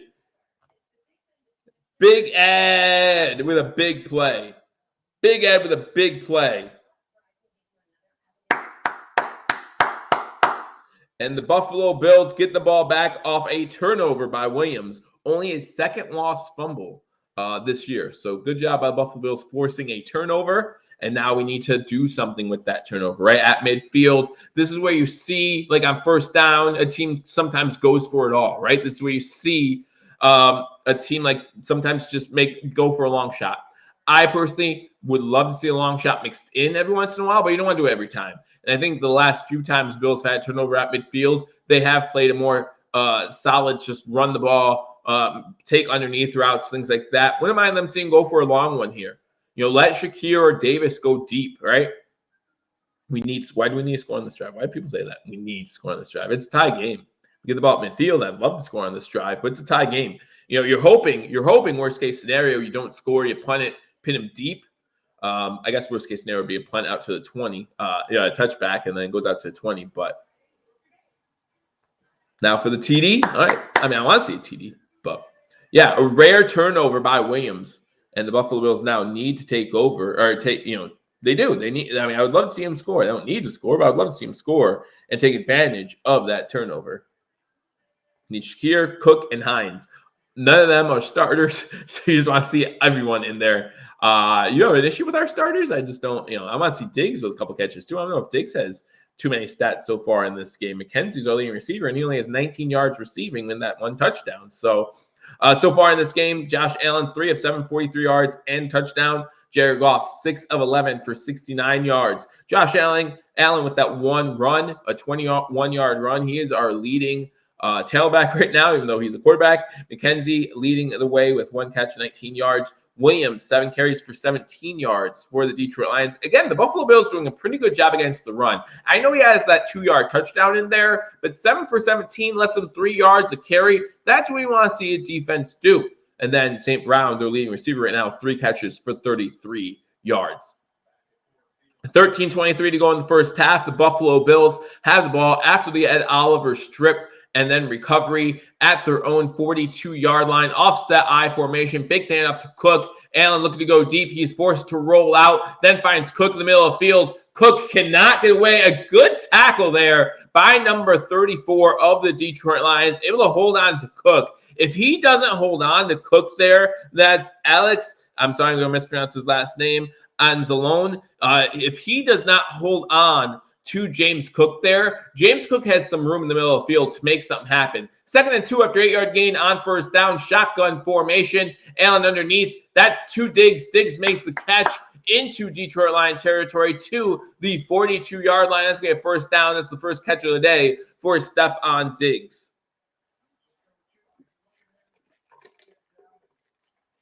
Looked like Diggs might have had some trouble with that pass as well. So hopefully, glad I was able to hold on to it. And hopefully that's not a reoccurring theme so far in this game. 5 wide receivers set. Allen in shotgun. You got Cook to the far bottom left of the formation. They go to the top to Gabe Davis. Gabe Davis gets the ball inside the 40 to about the 38, 37-yard line for a gain of 5. Going to be 2nd and 5. 12-10 to go in the first half. If we get one more weapon, Odell is one more weapon. Odell is one more weapon. You have 3 weapons there who, if utilized, can be big weapons. 2nd and 6, shotgun formation. Cook to the right of Josh Allen. The Bills moving from right to left on the field. You got 3 wide receivers to the bottom of the screen. Looks like it's from outside to inside. Davis, McKenzie, and Diggs. Allen has to roll to the left, looking to throw. He's going to take off with it and get about 5 yards. A little short of the first down, depending on where they mark it. It's going to be 3rd and 1 for the Buffalo Bills. 11:35 to go here in the first half. A lot of thinking and dunking. That's what they're giving us. If that's what they're giving us, that's what we got to take. And some of you might say, why does Allen stretch his arm out there? We know what's going on with his elbows. Let's leave him alone. Roger says a broken thumb. I didn't know that. Allen, shotgun formation. 2 wide receivers top of the screen. You got Singletary to his right. Shakir going in motion from the bottom of the screen. He's coming in kind of like a blocker behind Morris, the tight end. Singletary gets up the middle, and he gets enough for a first down. He got enough for a first down. Barely gets 1.5 yards. Gets enough for the first down, but it is a first down Buffalo. So first down Buffalo, 10:45 to go in the first half. 7-7 here. And again, remember the Bills will get the ball to start the second half as well. Lions got the ball first, went 3 and out. Buffalo's next possession, they went 3 and out. They both matched touchdowns on their second drive. Lions' third drive moved to midfield before Ed Oliver caused a fumble. Recovers as the fumble, and now the Bills have the ball, and they're moving downfield. McKenzie gets a he was tackled. He was down. Good tackle again by the Lions there. Number 23 coming up, making the tackle at the 30-yard line. McKenzie needs to make that guy miss. If McKenzie is the guy that we all think he is, like with his speed, he needs to make that guy miss. That was Mike Hughes on the tackle for the Lions.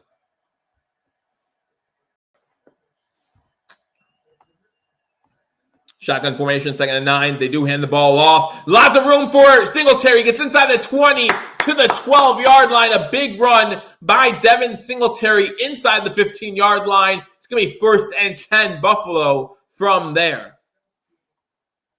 Motor finds new gear. Absolutely. Go Motor. Go Motor. Again, guys, if you're new to the channel, hit that subscribe button. If you're just joining us, hit that thumbs up button. Let people know we are live here on Thanksgiving. Happy Thanksgiving to everybody as well. 5 rushes for Singletary for 28 yards. Shotgun formation on 1st 10. Singletary to the left of Allen. Allen looking to throw. He's going to try to take off.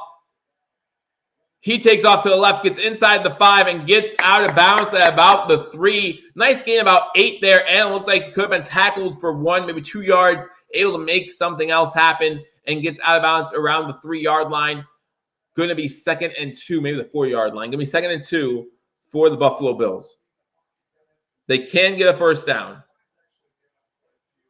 They can get another first down. 8:50 to go here in the first half. 2nd and 3 from the 4.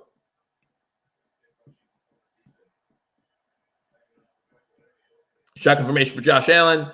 Singletary again to his right. Diggs to the bottom of the screen. Shakir and Davis to the top. Knox also at the bottom of the screen. They're going to hand the ball off up the middle. Maybe 1 yard on the play. So it's going to be 3rd and 2 from the 3.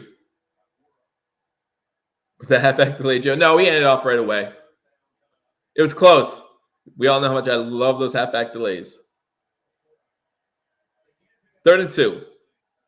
Come on, boys. Let's get in here. Get in. We don't want to sell for 3. Do not want to sell for 3. A lot of Bills fans in Detroit probably stayed the extra week. Shotgun formation. Nobody in the backfield with Josh Allen. Singletary to the right of Josh Allen in a wide receiver formation. He now goes in motion. Allen drops the ball, picks it up, go run, gets in the end zone for the touchdown. A bad snap. And Allen has to improvise, and he does it quite well. And Josh Allen runs it in for the touchdown. 7:55 to go in the first half. The Bills now take a 13-7 lead, extra point pending.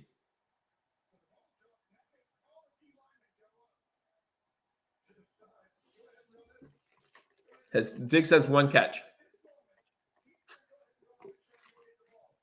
Diggs has 1 catch. Just like last week, not doing too much early on. Extra point's up, and that extra point is easily good. And now the Buffalo Bills, with 7:55 to go in the first half, go up 14-7, turn a turnover into 7 points, which you always like to see that. Take advantage of the turnovers as you get them. And the Buffalo Bills now 14-7 in this game. That's fun, but practice for playoffs. Listen, the Lions have won 3 straight. I think it was Scott who talked about earlier on the season when we played the Jets about what confidence can do for a team. And this Lions team is very confident right now. So I know it's the Lions. I know they're, 4-7 so far on the year, something like that. 4-6, about to be 4-7, hopefully. But winning is winning. You win on the road on a short week. I don't know why we expect so much more than that. We're at 14-7. I think we're doing all right. Oh, Josh Allen could do that like that. I think, no offense, but, and I know you might hate hearing this name. I think Patrick Mahomes, and some other quarterbacks can do it just like that too. Josh Allen does a lot of things. I don't want to say one quarterback's better than another or anything like that. I don't believe in that. Listen, Josh Allen is the best Josh Allen in the league. Patrick Mahomes is the best Patrick Mahomes in the league. You name a quarterback, he's the best of that in the league. Each quarterback, each player brings a different skill set, and I feel like you're the best of that in the league. You know what I mean? Like, there are very few times where I'll say Josh Allen's better than, pick a quarterback that's just bum. Josh Allen's better than Case Keenum, right? Josh Allen's better than Case Keenum, but that doesn't mean that Case Keenum doesn't bring something to his game that Josh Allen doesn't quite have, whether it be his veteran leadership, whether it be his playoff mock, whatever it is. I don't know, but I'm just telling you, that's the way it is. Jared Goff. Yeah, Josh Allen's better than Jared Goff. Okay, but Jared Goff has led the Lions, or has helped lead the Lions to 3 straight wins with no interceptions thrown at home this season. Like, there's something to be said for that. Would you rather, what does Jared Goff do better than Josh Allen? Doesn't turn the ball over. That's a thing. Like, that's okay. His eyes are very clear. Seems like same old Josh. We talked to Paul Meyer about this, right? The other guys from Hashtag Sports. If you're not subscribed to Hashtag Sports, you're really missing out, because Paul Meyer do a great job, whether it be post game, whether it be talking about the stuff throughout the week. They do a great job. But what you see here, even if Josh Allen's elbow isn't 100%, is you're seeing rookie Josh Allen with the vision of veteran Josh Allen, and that's huge. That's huge. Joe, I need them to be playoff ready. They have 7-8 weeks till the playoffs. Hopefully 9 weeks before they play in the playoffs with a bye week.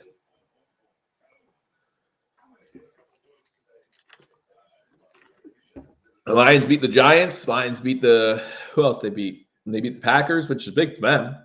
And the Bears, I think. Maybe not the top tier competition, but they're at home. This is going to be a returnable kick again from this terrible field angle, which I hate. And he returns it to about the 24-yard line before Gilliam makes the tackle. I hate this. I hate that angle. They do kickoffs at that angle. I hate it because you can hardly see anything. We lose every year to the Chiefs in the playoffs. It's only been 2 years in a row, maybe. So, and great games, both of them. I think the game if the Chiefs game's in Buffalo last year, do the Bills win? It's an interesting question. I formation for the Lions, 1st and 10, 7:51 to go in the first half. Fullback goes in motion to the line of scrimmage. It's tackled for a loss. That's Settle on the tackle for 3-yard loss on the play. Gets in the backfield quickly and hits Williams down around the 15-yard line. I'm sorry, the 20-yard line. Yep, and it's going to be 2nd and 13 for the Detroit Lions. 7:20 to go here in the first half. Would love to see the Buffalo Bills get 3 and out and maybe put some more points on the board before half. Would love to see that. Bills have 72 rushing yards. Lions have 18. Shotgun formation, 3 wide receivers top of the screen, 1 to the bottom for the Lions. Blitz coming. It's Milano. Goff able to get away. Throws a wobbly pass that's caught. Gets back to the line of scrimmage, but nothing else. Johnson on the tackle. Overall, good play by the Bills. You would like to see Milano not get juked out by Goff, but at the end of the day, they just get back to the line of scrimmage. It's about 3rd and 9 for the Lions.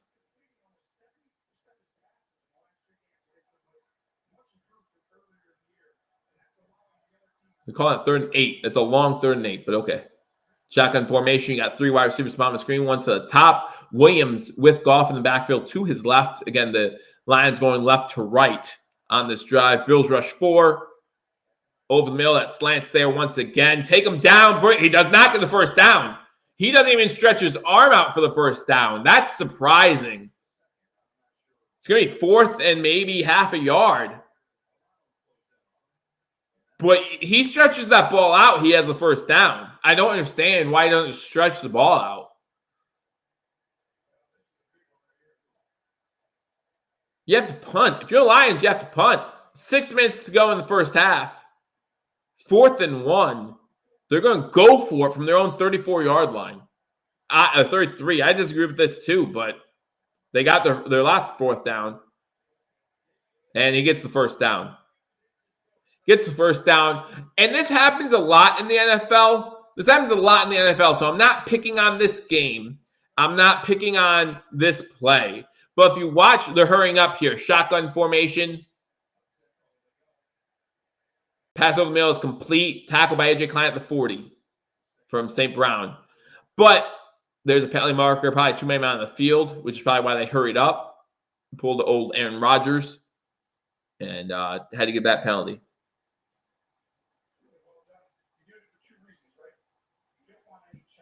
Excuse me. But on the 4th down play, they're talking to the Lions head coach for the penalty for 2 men on the field, so that's fine. On the 4th down play, you'll see the guy in motion, the wide receiver in motion, gets a head start, like a split-second head start going upfield. That should be a penalty. Now, again, I'm not picking on this game. The refs all season long from the games I've watched, not just Bills games, but from games I've watched, not calling it. I don't know why they're not calling it, but on 4th and 1, you'll see, and it's happened a lot on 3rd or 4th and short. You'll see those wide receivers or whoever it is going in motion as they run a first down play because of the 2 men on the field. So it's going to be 2nd and about 3 for the Lions at the 42-yard line. You'll see them get that split second head start. How is the defense tired? The Bills just had a 50-yard drive for a touchdown. There's no reason for the defense to be tired. Lions just saw an opportunity and took it, and that teams do that. You should do that. Fact of the matter that they only went for a 5-yard drop pass to me is what's surprising. Why wouldn't you go deep in that situation? 2nd and 3.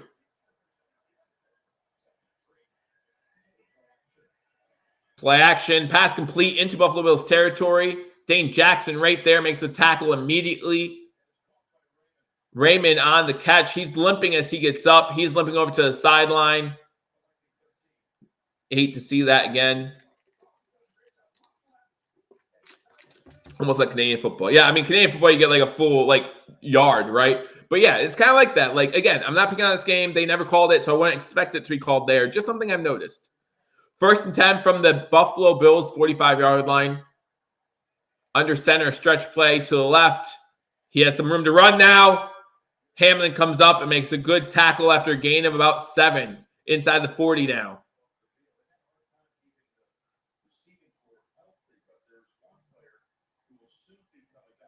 Well, again, I don't expect to see Trey White out there other than 40 to 50% snaps. I just don't expect that. Especially if you want him to be fully healthy and ready to go for the Patriots game. This might just be a tune-up for him. Last week we saw that Rhodes was active, and we barely saw him on the field.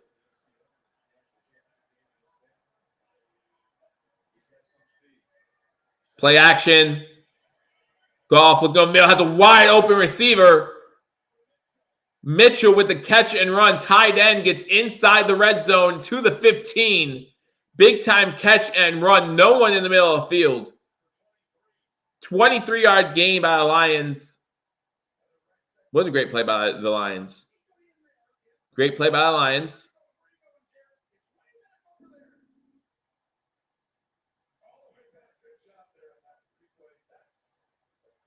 The Lions have the ball in the red zone. 1st and 10, 2:50 to go in the first half.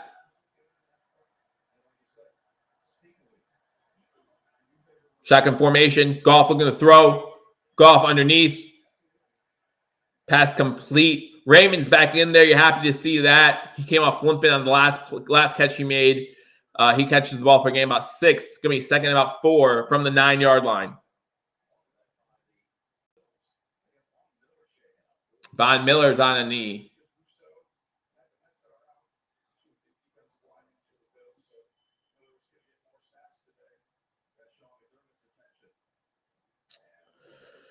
Von Miller's down, which is big because Epineza and Rousseau are inactive for today's game. So we're already thin at the defensive end position.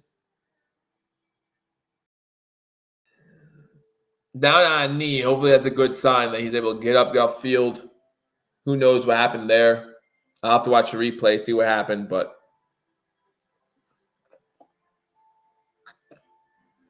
man.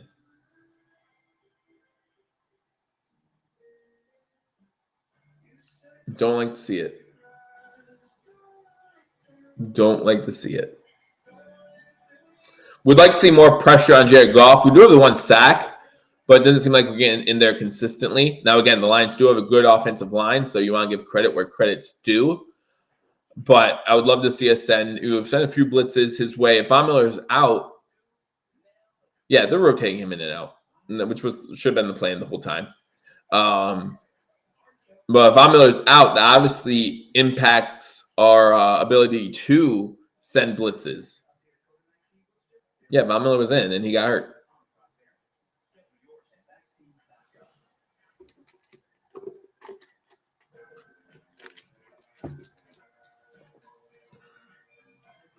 We blew out the Titans pretty handily, I believe. Earlier this year, I would say we blew out the Rams week 1. I mean, I've seen a few blowouts this season. Hasn't worked out that way over the past few weeks, but the offense hasn't exactly, other than last week, the offense hasn't exactly put up a lot of points. So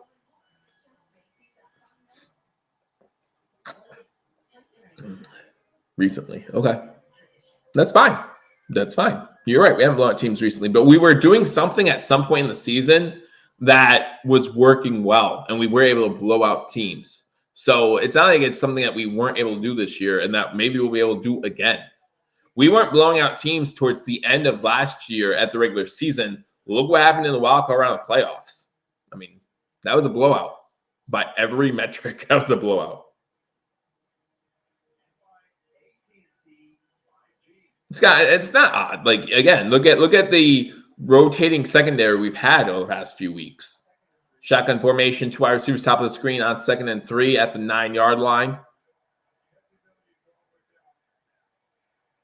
Lions throw incomplete, intended for Raymond again. Ran a lot of crossing routes on that pattern, tried to get someone open. It's going to be 3rd and 3 for the Lions, 2:23 to go in the first half.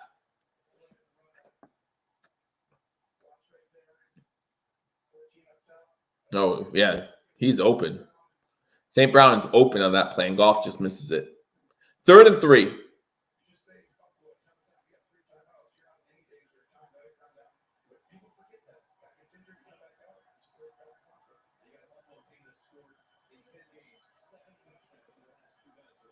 Under center, they're going to run on 3rd and 3, get the first down. Williams plugs his feet, gets into the end zone. Oh, I'm sorry, it's DeAndre Swift getting into the end zone for another Detroit Lions touchdowns. 11-play, 76-yard drive. Was his knee down there? Look real close here. Nope, his knee's not down. Knee's not down. So that means that the Lions score here with 2:17 to go in the first half. Lions trying to knot this one up with an extra point.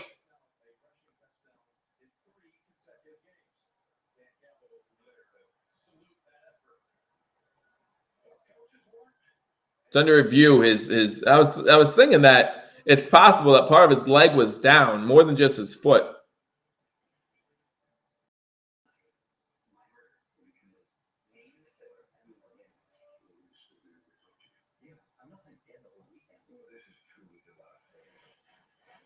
What is this movie? It's like a Clue, but a lot of big names. Edward Norton's in this one. Daniel Craig. Batista. Cameron Diaz? Wow. Big names. Glass Onion. Okay. I won't watch it, but that's okay. Another long drive by another team's offense. They happen. They happen. I don't know if you guys are expecting a shutout every game. or just a blowout of a game.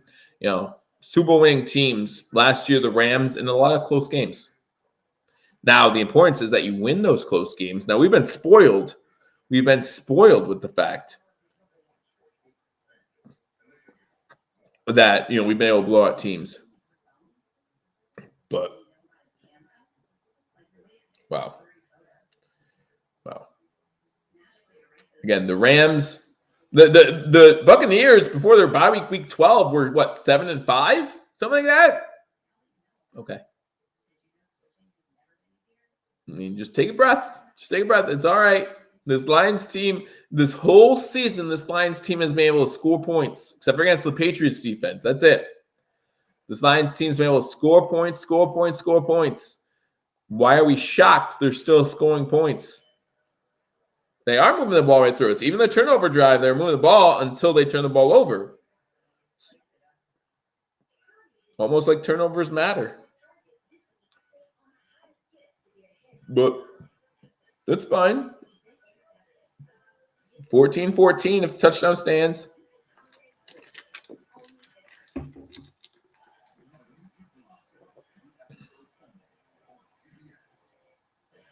He's not going to say it. He's not saying anything bad. Mahomes did get on us. Week 5, I think it was. What was the final score of that game? Who won that game again? We allowed points, though, in that game, too. We did. We did allow points, so really not a great Super Bowl team.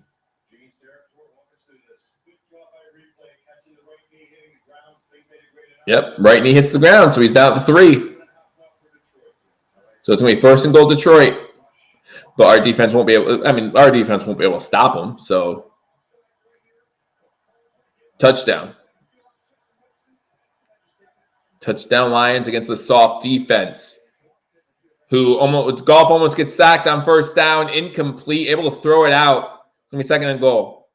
I like Klein too. I've called Klein's name a couple times already in this game. This is his first game of action. Ed Oliver almost gets the sack on Goff, makes him throw the ball. But, this soft Bills defense isn't going to get a stop. So 2nd and goal, 2nd and touchdown, I guess I'll call it. Ed Oliver almost got him. Yeah, Ed Oliver almost got him. We can't stop him. You're right. So 2nd and touchdown, single set back. Milano comes in and makes a tackle down at the 7. So I guess it's going to be a 7-yard touchdown on 3rd down because this Bills defense can't stop a nosebleed, as someone said. So third and touchdown from the 7. 3rd and touchdown from the 7. It's a 2-minute warning. So it's going to be 3rd and touchdown from the 7. This soft defense, it's a shame they're going to give up the 7-yard touchdown on 3rd down. It's a shame. And it's going to, after they give up that touchdown, by the way, it will be a tie game. Can you believe that? Can you believe the Bills are tied with an NFL team in the NFL? That's terrible. That's terrible. This Bills team needs to win by 42 points every game. Or what are they doing here? What are they doing? Seriously. They're not a Super Bowl team. They're not a Super Bowl team. 3rd and touchdown from the 7. You like that? You like that? You like that? I have not seen Bob Miller back out there since he got injured, so I'm not sure. And they didn't pan to the side. Sometimes they pan to the sidelines in between plays to show him going to the tent, going to the locker room, or just sitting on the bench. They haven't done that. So I can't hear what they're saying, so they might have said something, given their report that way. No, 52. That's why 42 isn't enough. Do I prefer white or dark meat? White meat, I think. But it's close, right? If you throw dark meat on the plate, I'm not going to be like, ugh, no, throw this back. Don't the dogs eat this? Only soft teams like the Bills eat dark meat. I prefer Bills blowouts too. Surprise, surprise, I do too. That doesn't mean they happen. They flow through you. 3rd and touchdown. For a 3rd and touchdown. Oh, they even said it was only from the 6, not the 7. Well, good. We're only allowing a 6-yard touchdown 3rd down.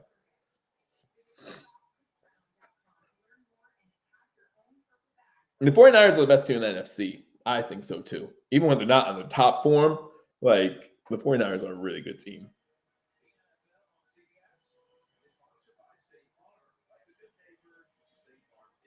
All right, 3rd and goal.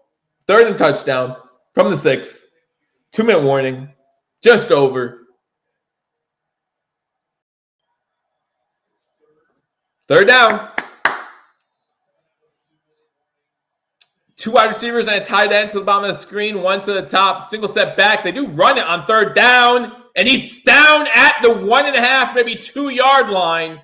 So if I'm the Lions, you got to go for it here because I was told this defense was giving up a touchdown. So you have to go for it. You can't leave points off the board.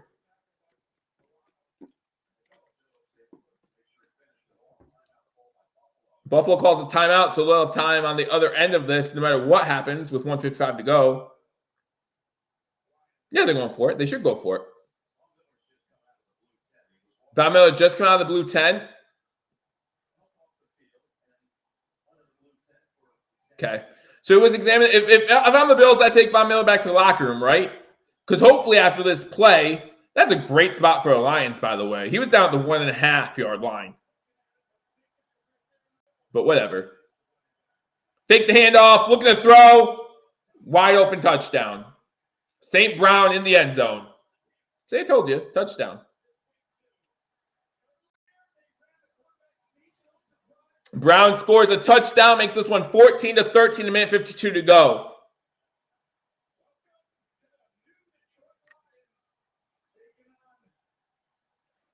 I feel like Jackson needs to stay on him there. But it's a good play designed by the Lions. I don't know if I blame Johnson for that. Johnson's behind the play at start.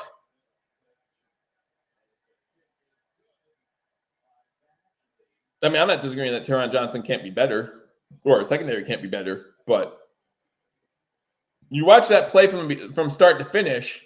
It's a good play designed by the Lions. It would take a good play by our secondary to break that up. Because if Dane Jackson stays on Brown, which personally I thought he should have done, but then the running back coming out of the backfield is going to be wide open because Teron Johnson can't get there in time.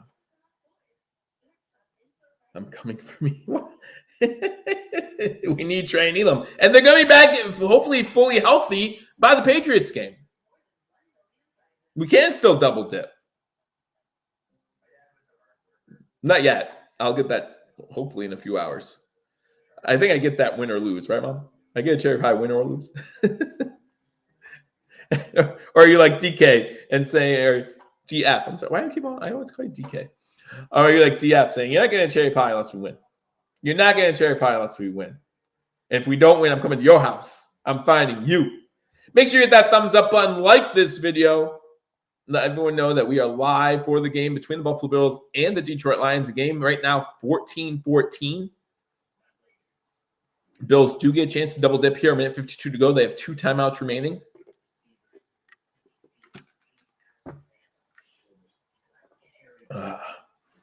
So, and again, hopefully that's best case scenario, right? The Bills come down the field on this drive and score something, and then start the second half with a score. That's what we can hope for.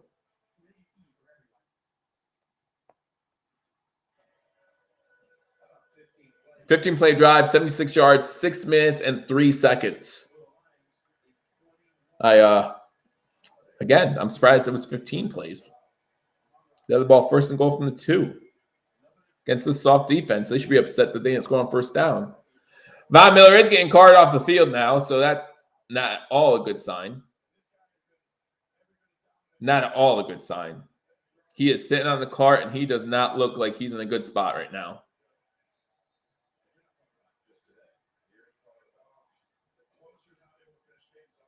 That's scary if you're a Bills fan.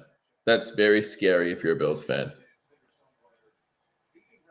All right, ball goes into the end zone. Bills will start the ball at the 25-yard line.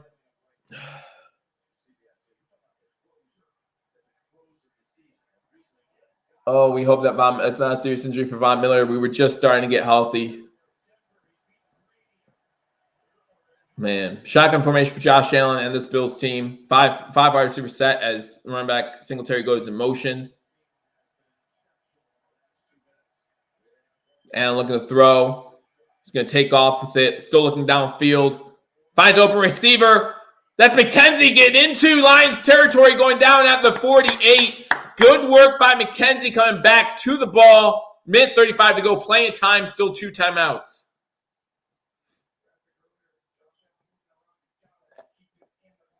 Four wide receiver set. You have Singletary to the left of Allen. Allen has to move out again, roll out of the pocket, throwing it downfield. He has an open man. Diggs is open. Out of bounds, though.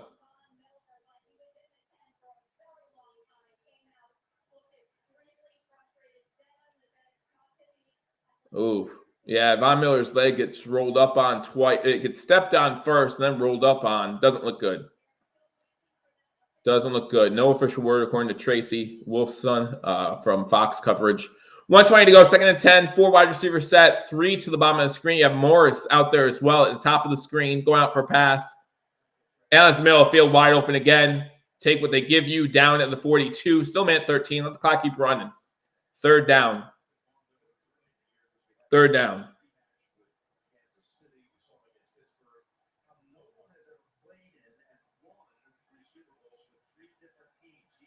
Shotgun formation, 4 wide receiver set. Singletary up at the line of scrimmage behind one of the guards.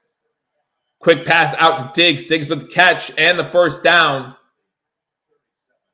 Down to the 37-yard line. 40 seconds to go in the 1st half. 2 timeouts still. Allen in shotgun formation. Singletary to his left. 35 seconds. Wasting too much time here. Wasting too much time. If you're not called timeout, you got to get to the line quickly. And looking to throw. It's a clean pocket. Throwing it deep, and he's throwing it out of bounds. 26 seconds ago. To me, that was a waste of 20 seconds.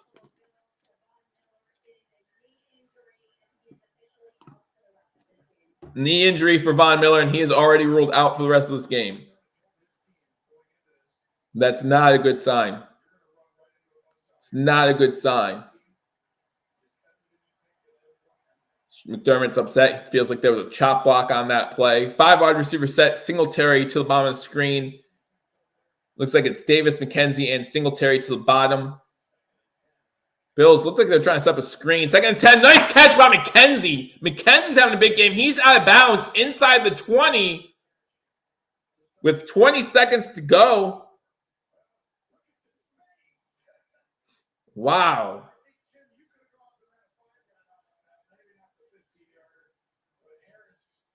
Good job by the Bills taking what the Lions are giving them, because the Lions gave them lots of space there.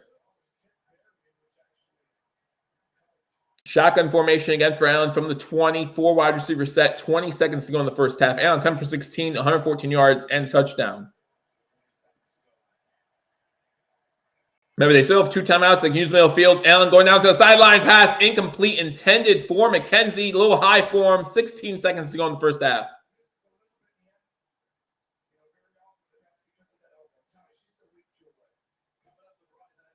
Not a good throw for McKenzie.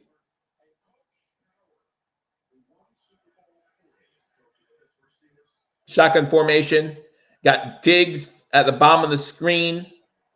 Got Singletary to the left of Allen. 3 wide receivers to the top. Allen going to Diggs up top.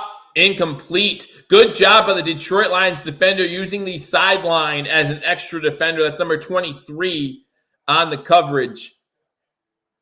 Josh Allen or Diggs and him having a little fun as they get back to the huddle.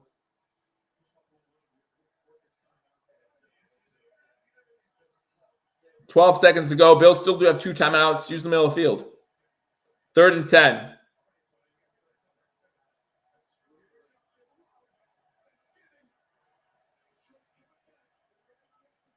Five wide receiver set. Looks like Knox and Diggs at the bottom. McKenzie and Singletary and Shakir to the top. Allen's going to get sacked here by number 59 of the Lions. I think that was just bad blocking. James Houston on a tackle. Yeah, bad blocking by Brown. Just not good job by Brown there at all. 5 seconds to go. Bills call timeout. Bass coming out in the field on 4th and 18. Yeah, I still feel like the Bills wasted this drive on that first down call where they wasted 20 seconds. I feel like they could have done a better job there, but hopefully still going to end here with points. 46-yard field goal attempt for Tyler Bass.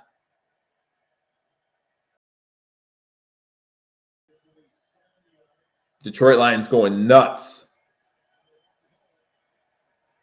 Kicks up, right down the middle. Stop it. Stop it.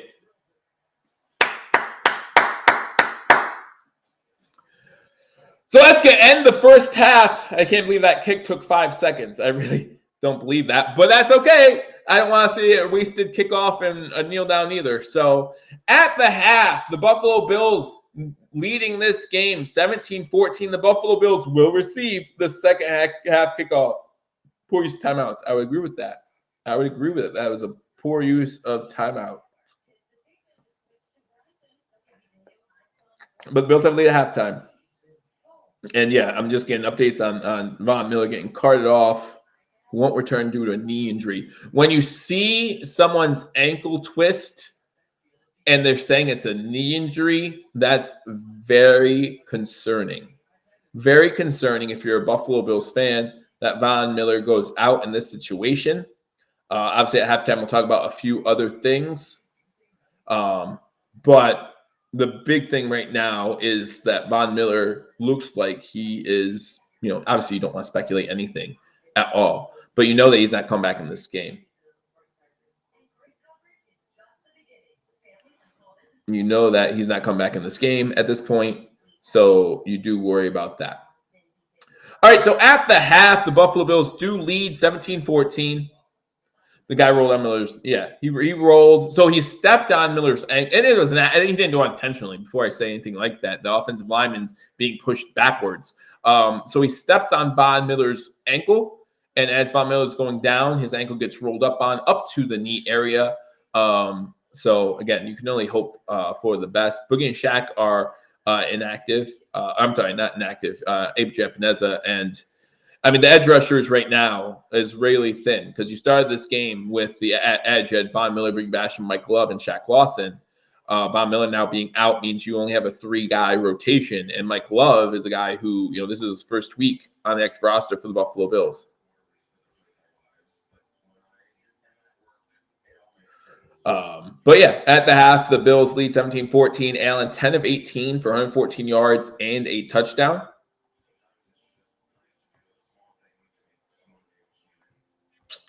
Give me a second here, guys. I'm going to try to fix something up here too. So we can do that. And we have a special guest on this Thanksgiving halftime show. So I want to make sure that possibly have a special guest. So I do want to make sure that we don't get some green screen interference when he comes onto the show, onto the stream. So give me 1 second. Let me get my headset on here as hopefully we have someone joining us on this Thanksgiving episode of #Sports Live Game by Play and reaction to the game between the Buffalo Bills and the Detroit Lions. Good. All right. Hey, buddy. Hey. Hello. Hey. Hold on, give me a second. All right. Oh, there we go. All right. Hey, what's up, buddy? Not much. How you doing? Living the dream. Hold on. Let me adjust the webcam here. There we go. Absolutely. Yeah, living the dream, buddy. Nothing like losing Von to a knee and the second quarter with 2 minutes left. No big deal. Nothing like that. Nothing like we were it. just actually talking in the stream about why is Von only playing 40% of snaps this year. I know, right? Well, it's right move for Von. I still, champion that, but this Detroit team is a little bit sneakier than I think Buffalo thought. Von and Rousseau seem to generate a lot of pressure on the outside, don't they? Mm-hmm. It's pretty obvious when they're not there, isn't it? Yeah. Yep. So what do you think, Joe? How you feeling? I mean, I'm feeling pretty confident. I'm not gonna lie. I'm still feeling good. Like obviously when we think about double dipping with less than 2 minutes to go, you want 2 touchdowns. Yeah. But we start the ball in the second half with the ball, or we start the second half with the ball. If our defense, yes, the Lions have methodically moved the ball downfield on every drive except for the first one, right? Even the turnover drive, they moved it to midfield. But we could still have their defense, as it's been the case for Lions defense. Right. So if we take a 10-point lead, again, we don't know yet, but if we take a 10-point lead, there's no reason to think we can't, keep that separation throughout the rest of the game. There's no reason to be fighting the clock with 2 timeouts in less than 2 minutes, right? There's no reason. Like the Buffalo fought the clock down the field for no reason. There's no way they could have loved the matchup that much, right? Right. So that was just bad clock management. That's Dorsey. Game got away from him. That's Dorsey and McDermott not communicating. That should never have happened. Yeah, I said I think it was a first down throw where overthrow Diggs out of bounds. I was like, that was just 20 wasted seconds. Like that's that was exactly just 20 wasted seconds because you didn't do anything. Right. You could call it. It was after McKenzie's big play. Yeah. So you called some out. Yeah, right. And I guess that's where, we could always bang on McDermott for time management, right? Right. But here, I don't think you could trust your offensive coordinator that much, right? To just let him roll because, you're getting the ball on the other side of the half, but, you can't be fighting the clock with 2 minutes left with 2 timeouts. Just doesn't make any sense at all. The Allen sack was just one of those things that I think we could all kind of feel coming because Josh knew he had yards to give, so he was going to stay there as long as possible, right? Yeah. So and Spencer Brown did get beat pretty bad on that one. Like Spencer Brown looked bad on that play. Like he just got Houston's no scrub. Underneath him and then Houston's no scrub.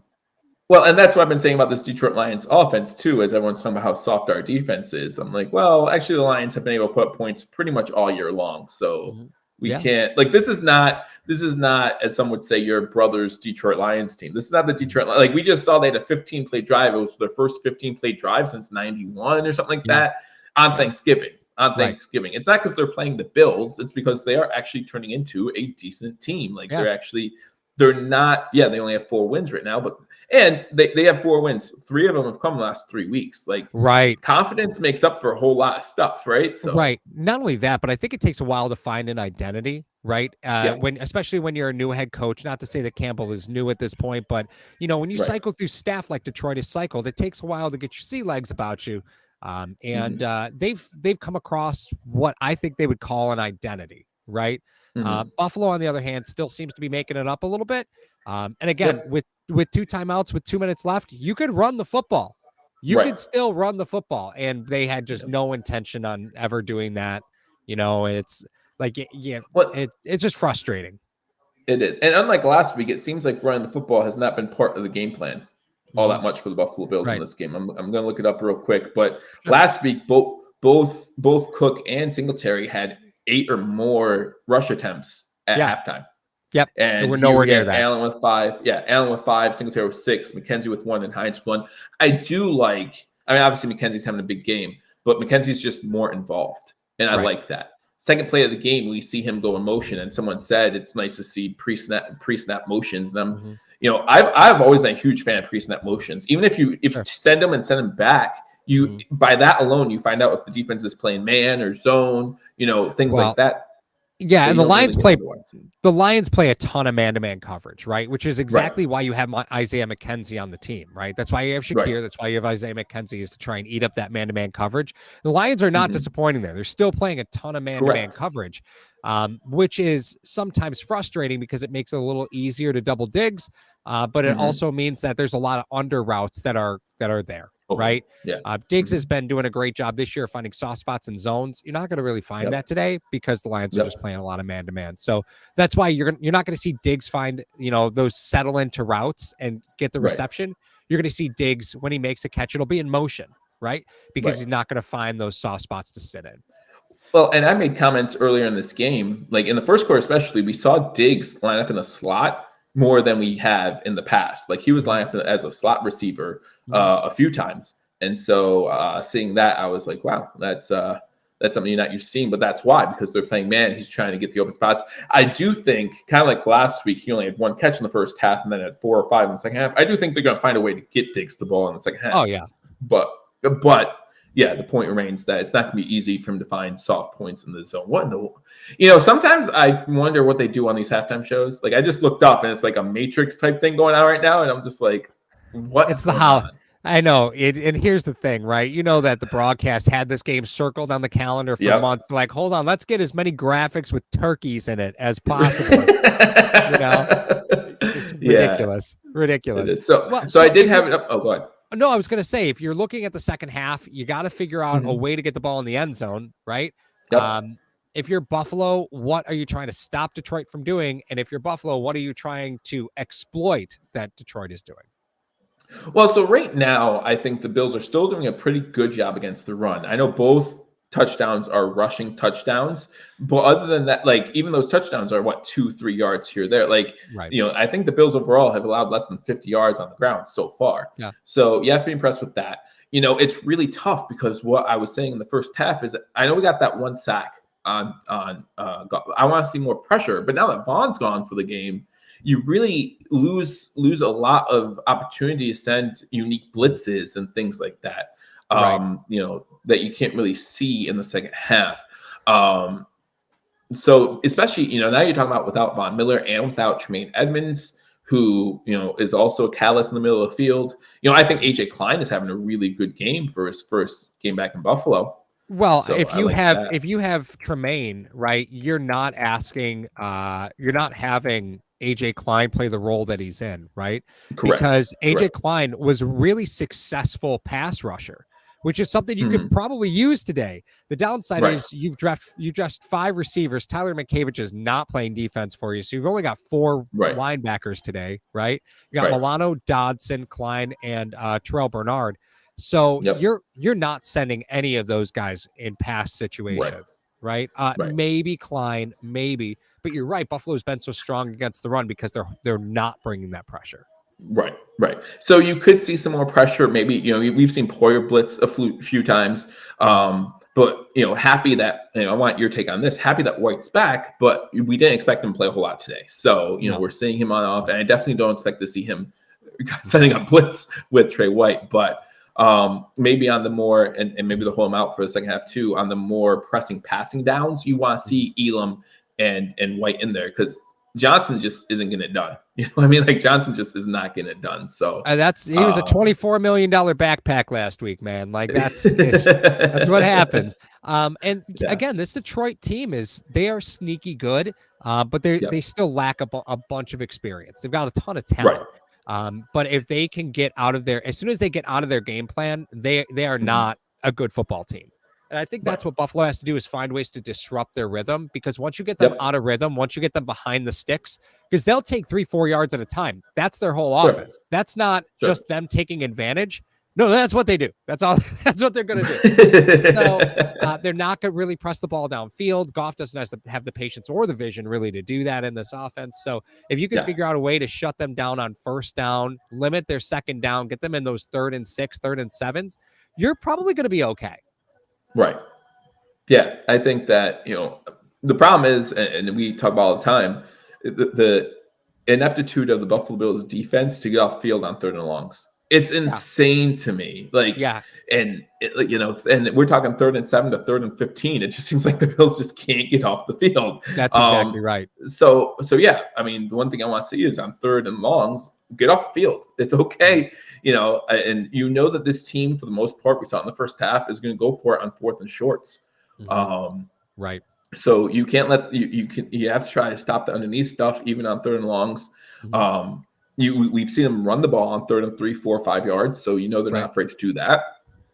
So, take 3rd down and 5 or less as anything can happen, because they're willing to do that. But yeah, I want to see them come out in the second half. Would love to see them score a touchdown this possession. And I think it opens up a possibility for a whole lot of things on defense as far as having that double-digit lead early on. But yeah, we'll see what they do, what they decide to do. But I would love to see them get the run game going a little bit more. I haven't seen Hines in there too much. We saw him back for maybe 3-4 plays. We tried to run 2 running back screens that I noticed. One to Hines was incomplete, I believe, and the one to Cook got blown up, and I was happy it was incomplete. So yeah. Cook was dead in the water, man. That's what you call a happy drop, right? Yes. That was a happy drop. Well, and you're exactly right. Right now Detroit is 4 of 8 on third downs, but they're 2 of 2 on fourth downs. So even in those scenarios, you just take that third down that's 4 of 8, and now you turn it into 6 of 8, right? Because that's so they're better than 50% right now, and in third or longer situations. You can't have that, right? If you're Buffalo, you got to shut that down. You can't have that. But the interesting thing is Detroit is passing for more first downs than I thought. This is typically a team that likes to rely on the run game. 7 first downs passing, only 4 rushing, which again I think is kind of a non-sustainable pace for them.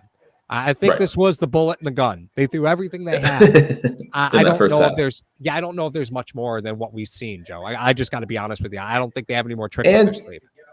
And look what happened in Cleveland last week, right? We go into halftime, we're up 13-10. The whole third quarter, we shut Cleveland down. And I would argue that if that was still a close game in the fourth quarter, they don't score another point. The only reason why they scored the 2 touchdowns at the end of the game is because we're up 3 possessions, and it's the end of the game. I don't like the fact that the Bills defense kind of laid back for that because it turned into a 1-score game with 14 seconds to go, and Davis can't control an onside kick, and you have to hold your breath all of a sudden. It's really? That was scary. Well, I think you're exactly right. You got to get the run game going, at least one that isn't solely dependent on Josh Allen, because this is what happens. The Bills start pressing a little bit in these close games, and what do? They forget to run the football, right? That's got to be a Josh thing, right? That's got to be a Josh thing. I was even about to say, and that's not a Ken Dorsey thing. That's something that happened last year. That's something that happened the year before, like that. So you have to look at Josh and say. Because a lot of times these running plays, that they're running, and in the NFL in general, we're going to an RPO type system, right, where everything's RPO. Well, if Josh has in his head PO, then we're not going to see a lot of running attack. And we've seen some really cool little wrinkles in the play design, like the McKenzie run. I thought was nice down by the goal line. You're seeing some cool little stuff, but you gotta. If you're not going to run the ball, that's the kind of stuff that you have in the system, right? To make up for just a standard rushing attack. Buffalo can win this game with a standard rushing attack. They really could. And they just seem to be afraid to pull the trigger on that. I guess we'll see what the third quarter brings, because if they don't run the ball 3-4 times in that first drive, then they're out of rhythm again. And what made them so balanced in the previous weeks was just a mirage. Right. Yeah. I want to see them use, and I don't care who it is. It could be Singletary, it could be Hines, it could be Cook, it could be a combination of all 3. What I noticed last week and somewhat this week is it seems like they do running back by committee, but they do it as much as they can by series, right? Like this series, it's going to be Singletary. Next series, it's going to be Cook. Next series, and that's fine. I don't care. But what I would also love to see is, and we saw a little bit of this, but not too much yet this season, Hines in the backfield with another running back. Right? Like put Cook and Hines in there, Singletary and Hines in there, whatever. Just mix things up a little bit. And you say, I want to see 3 to 4 runs on this series. And I will expand on that and say, by running backs, right? Josh Allen on the ball means nothing to me. I absolutely love seeing Josh Allen on the ball, but or it could be a 1-play, 98-yard touchdown pass to Gabe Davis. Whatever suits their boat, whatever fits the bill. But and here's what's driving me crazy, right?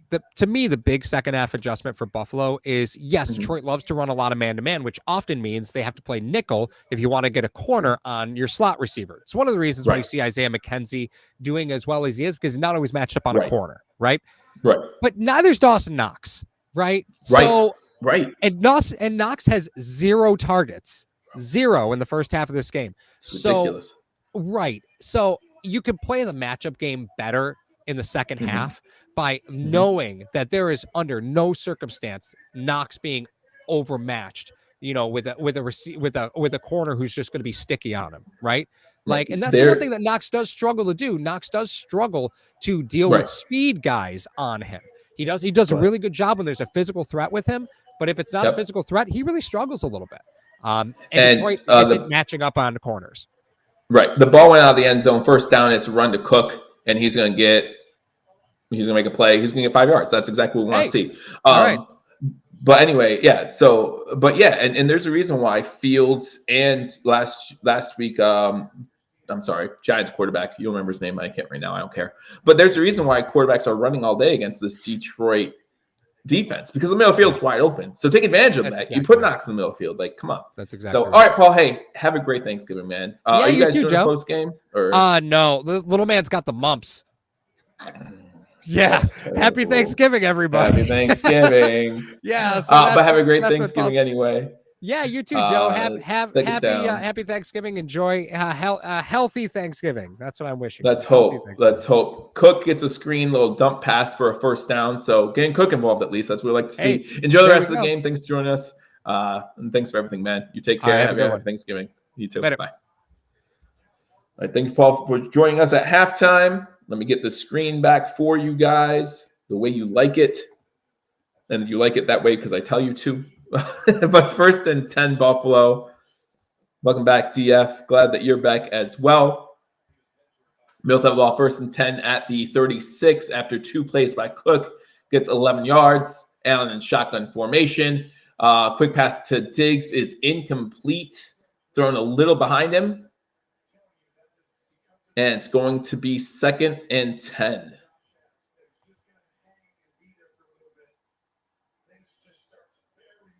Second and 10 for the Buffalo Bills.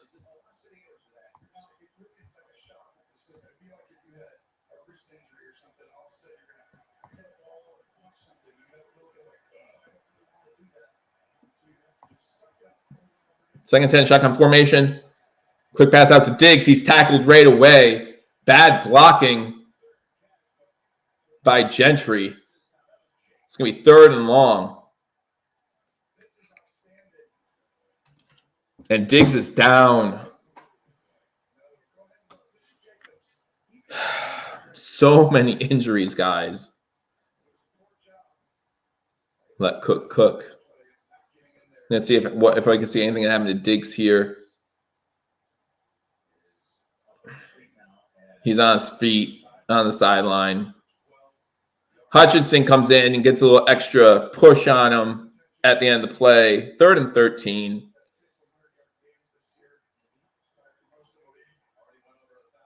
Looks like he's doing all right, though. He's walking off the field.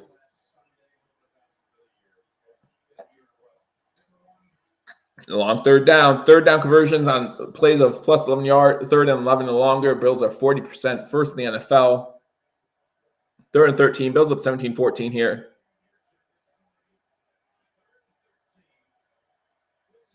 Three wide receivers top of the screen. Quisenberry's in, so that's bad.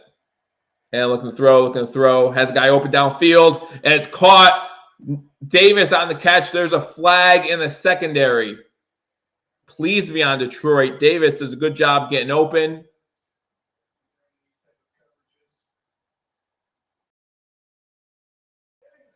Eluded contact defense will decline that penalty and get the first down. Again, if you haven't already hit that thumbs up button, be sure to do so. Appreciate all you guys for joining us on this Thanksgiving. Again, wasn't sure what to expect. Glad to see a lot of you made it in here. A lot of same old faces, same old names have come in. 1st and 10, 12:40 to go in the 3rd quarter. Bills' first possession of the second half with a 17-14 lead. 3 catches for Davis for 36 yards. Cook gets the ball, gets a pitch, trying to get the corner, unable to do so. So he's tackled there by Rodriguez for a 2-yard loss. It'll be 2nd and 12.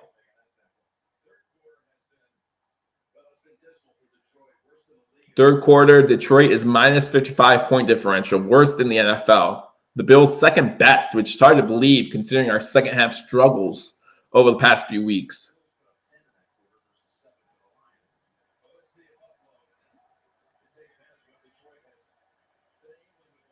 Shotgun formation, 2nd and 11. Diggs back on the field. Woo! He goes in motion. Allen going to take off. There's a flag down. Probably going to be holding. It's a 1-yard gain for Allen. It's going to be 3rd down depending on the flag.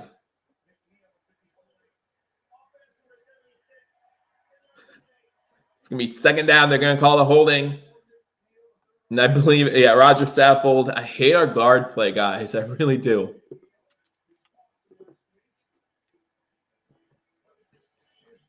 I really do. But it's not much you can do about it at this point. There's really not much you can do about it at this point. I mean, if you look at the guards available in free agency, the cupboard's bare there too. Shotgun formation, 5 wide receiver set now, 2nd and 21. I would have declined the penalty personally, made it 3rd and 10, but that's just me. Lions player down, hurt bad. Wide open play, a Bills play. That's McKenzie again down the sideline. That's more than enough for first down. Unfortunately, there's a Lions player went down. Okora is the player down for the Lions. You see him beat Spencer Brown, and he just falls, and he can't get back up. So you worry about him, obviously. You worry about his health. He would have had a clean look at Josh if he was able to get off his feet there. But unable to.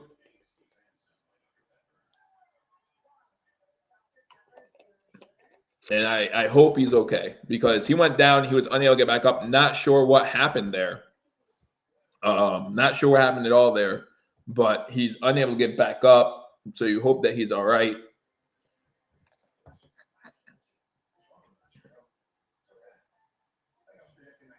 But the Bills are able to get the first down. McKenzie with a big play. And it's going to be 1st and 10 Buffalo when we come back from commercial. That commercial right now, due to the injury, Bills will have the ball 1st and 10 at Detroit's 32-yard line. Another big play by McKenzie and really opens things up. Deion Dawkins suffered an ankle injury and is questionable to return.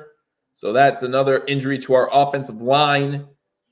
No Morris or Dawkins now on the offensive line for the Buffalo Bills. So, yeah, Allen's going to be running for his life in the second half, it looks like. Running for his life.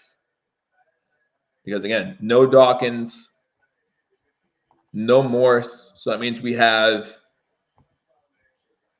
David Quisenberry would be at center. Saffold's in at guard. I'm sorry, Van Rotten's going to be in at center.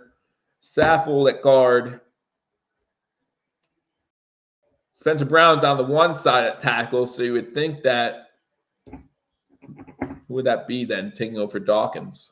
That'd be Hart? I don't know. But we know we're in trouble on the offensive line if Dawkins can't return. That's what we know. It's what we know. But the Bills up by 3 here. And they have the ball in Detroit Lions territory.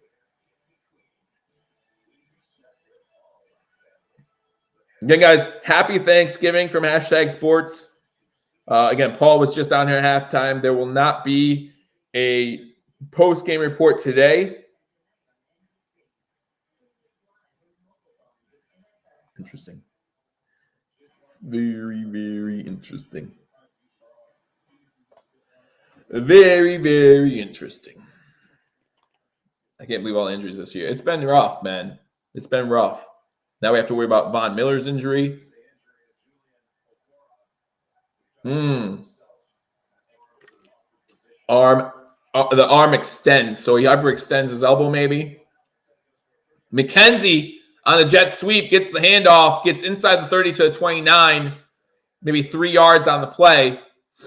Again, you would want to see more out plays like that. I mean, it's nice to see Ken Dorsey drawing things up. You got to give credit to the Lions defense and say, good job holding your own on these plays where the Bills are looking for you to be slanted one way or be over pursuing something, and they haven't done that.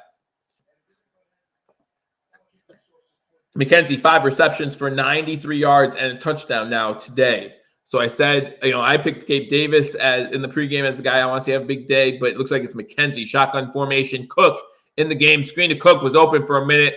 Unable to find it. Josh Allen running. Finds a guy downfield. It's Davis. Oh, Davis almost makes a great catch. Almost makes a great catch. Shoes on the coverage. Was a little bit of a wobbly duck. Little bit of a wobbly duck. But Davis does a good job trying to track it down, trying to get it. He gets both hands on it. Maybe should have caught it. Good defense, but maybe you should caught that one. Bill, I mean, it's hard to have a running game when your two top offensive linemen are out of the game. 3rd and 7. From the 29. Shotgun formation, 5 wide receiver set. They're giving it to you. Incomplete. That's a shame. There's a flag. Wow. They're going to call pass interference on Jacobs, and the ball's thrown behind Diggs. I don't know if this ball is even catchable.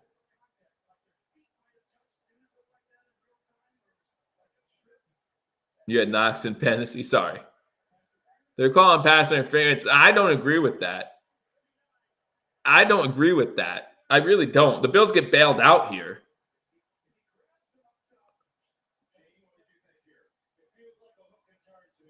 It might be a hook and turn. Like, I get it. It's a hook and turn. He does hook him. But it's so far behind Diggs.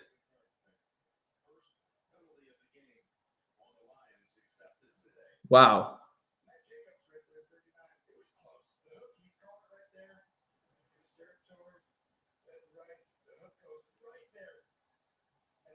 But so far behind him. I mean, I think it's a bad call. I really like he do it? Yes, he does it. He does a hook and, but it's an uncatchable ball. It's an uncatchable ball. It's gonna be 1st and goal Buffalo. But I think that's a bad call. But I mean, the Bills can take advantage. The Bills can take advantage. Like, that's all you do. The Bills cannot control the officials any more than the Lions can at this point. 1st and goal. It was 100% uncatchable. So, but the Bills get the ball 1st and goal at the 10. Shotgun formation. Looks like it's Davis and McKenzie to the bottom. Diggs and Knox on the top. Knox more in a true tight end formation. Singletary to the left.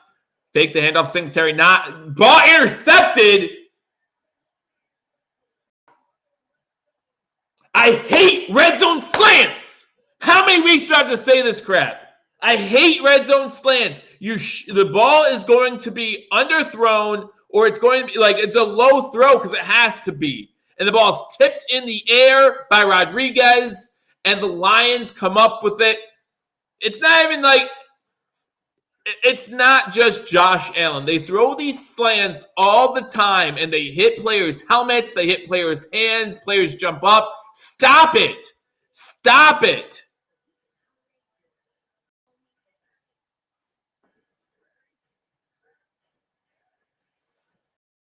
I just don't understand why you throw these slants like they're available plays.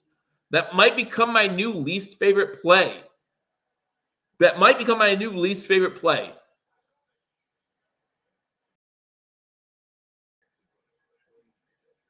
What's funny is in the comments, someone said, why aren't we passing the ball more? Just keep passing the ball. And now we throw a pick, run the ball. John, you weren't the one who said it.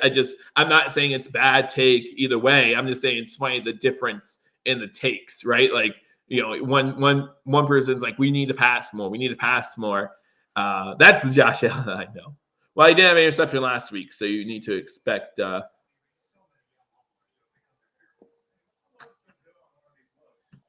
but yeah.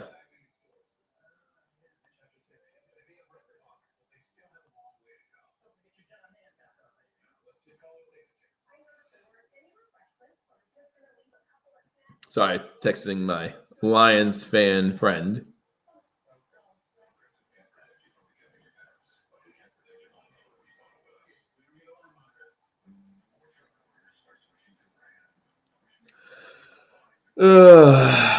Something's wrong with the coaching, in my opinion.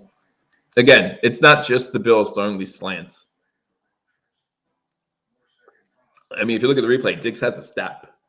Diggs is in the end zone, right? If the linebacker, no, I'm sorry, Rodriguez, right? If Rodriguez doesn't jump back into coverage, because that's what happened. Rodriguez is on the line of scrimmage. He looks like he's coming, right? Allen gets rid of the ball quickly because he feels like he has to. And Rodriguez goes back into coverage. So Allen just doesn't read what Rodriguez is doing, right? And Rodriguez goes back into coverage, makes the deflection, and then the linebacker's right there to clean it up. Yeah, no, our red zone. Listen, I've been saying for weeks that our red zone offense is just not good enough. They're running on first down. Ed Oliver's right there, stuffs it out. It's H-back delay because it's the worst play in football still. You know, that's the NFL saying, oh, you think the slant's going to change your mind about what the worst play in history is? No, here you go. H-back delay, -4 yards. It's way too early to give up on Dorsey. Everyone wants Frank Reich. It's way too early to give up on Dorsey. I'm not saying coaches don't get fired in their first year, but they, Second and 15. Shotgun formation. Bills send 4. Wide open receiver. Overthrown. Don't hit him. Don't hit him. I'm so happy he missed him. Swift came out of the backfield, and he had to step on Milano. He's overthrown. But if he gets hit by Poyer here, that's going to be a penalty. I'm so happy Poyer missed. 3rd and 15. So happy Poyer missed. Why are you close to? No one likes offensive coordinators. That's the problem. Goff and shotgun again, 3rd and 15. 3 wide receivers to the bottom of the screen. Bills have 4 on the line of scrimmage. Uh-oh. Oliver gets the sack. It's a safety. That's not. Someone called a safety in this chat in the pregame. That's Basham with the safety, I think. But it's a safety, so congratulations, whoever called the safety. Was it you, Joe? Was it you? Someone had called for a safety, that there was going to be a safety in this game by the Buffalo Bills. And now it's 19-14 Buffalo.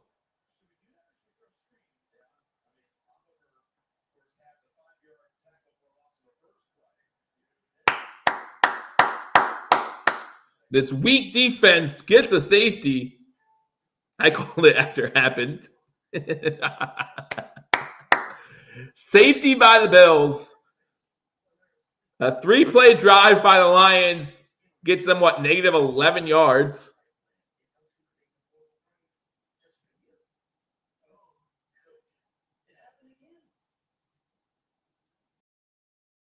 I swear Poyer missed that. He might have seen incomplete and said, oh, let's move over this way just a little bit, right? He might have. I'm not saying, but if Poyer does hit him squarely on that play, it's a 15-yard penalty. And it should be. In today's NFL, it should be. 10 years ago, 20 years ago, no one would have cared. No one would have cared. But in today's NFL, if you're calling it the way you're calling it, that would have been a penalty. But it wasn't, and we end up getting 2 points out of the deal.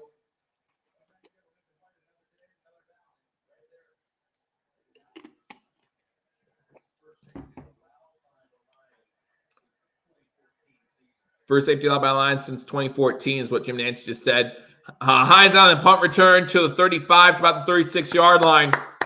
And that's where his offense will take over again.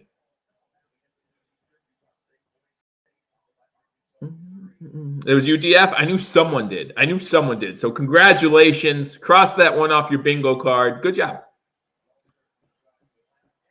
I love CBS's college football soundtrack. I don't know why I do, but I do.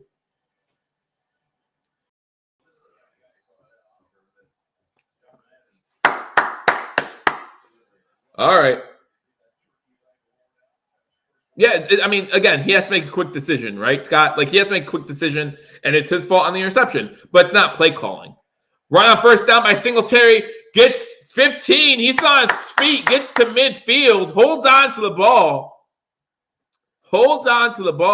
You Scott, you're not wrong. I agree with you. It's Allen's fault. He needs to read that, but it's a quick decision. And he just, we've all made quick decisions in our life that we wish we had an extra split second to make them, and maybe he would have made a different decision if he had the extra split second. But it's also hard to make split decisions when your offensive line no longer has Dawkins and doesn't have Moss, right? Like, that's just tough. All right, 1st and 10 from midfield, 8:20 to go in the third quarter. Bills have the ball. You're going to run it again with Singletary. Singletary gets into Lions territory, gets about 3 to the 47-yard line.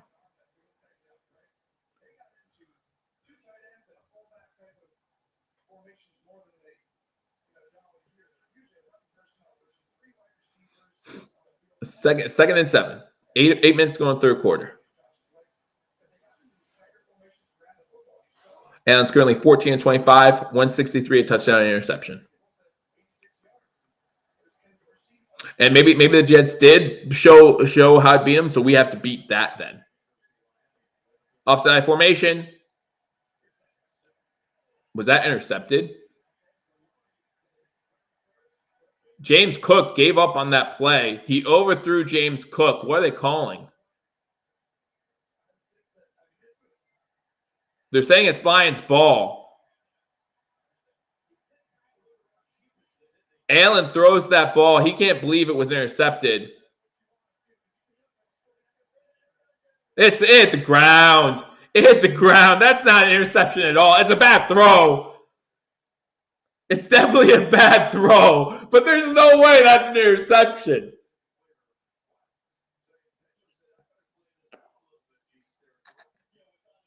That's complete. I mean, good job by number 34 selling it, right? He faked out the officials. Good job selling it. But yeah, that's a bad throw by Allen.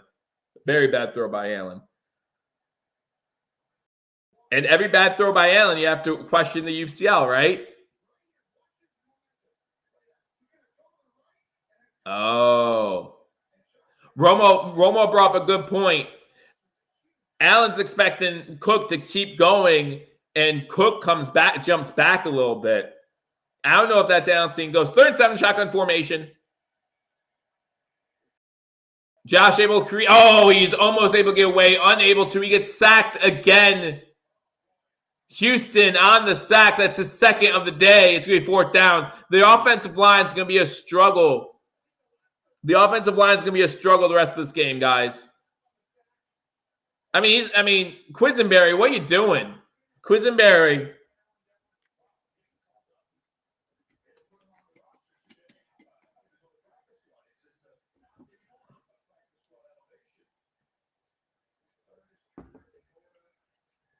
You can say Allen's playing crap. He is. No, I will not allow the other word. We have punt. 19-14, 6:50 to go. Good punt. Touch it. It does take a Lions bounce. Goes out bounce to the 14-yard line. More defensive points, please. We'll see what happens. We'll see what happens. But it's now 19-14. The Bills up. But Lions get the ball.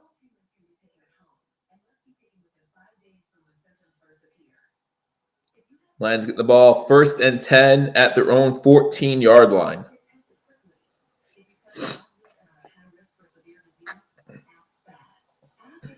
I'm really confused by that, by the way. The offensive line has struggled for the past 4 years. Well, now without Morris and without Dawkins, it's going to struggle a lot more. If you guys like making fun of our offensive line or questioning how bad it is, you guys will have a gripe the rest of the second half. You guys will have a gripe the rest of the second half. Maybe Matt Milano can have his pick 6 because someone DF, if you called for the safety, someone else called for the Milano pick 6. So you can both be right. I'm okay with that. But guys, thank you for joining me on this edition of #Sports. Appreciate every single one of you spending part of your Thanksgiving with me. Make sure before you leave here, you hit that thumbs up button. Let your friends know we are live for every single Buffalo Bills game, including next week, next Thursday night. Game between the Buffalo Bills and the New England Patriots. This part of the season, this is when the fun really starts, man. This is when we find out how good the Buffalo Bills really are and how good the rest of the AFC East is. The Bills have 4 divisional matchups in their last 6 games. So definitely going to be a very telling stretch if you're a Buffalo Bills fan, And I know a lot of Bills fans will disagree with this, but if we win every single divisional game by 4 points, whatever, fine. Oh, man. Kerry Elam is on the sideline.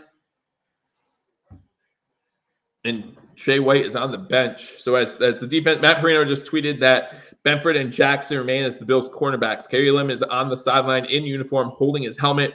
Trey White is on the bench. So we're not sure how much we're going to see out of those guys.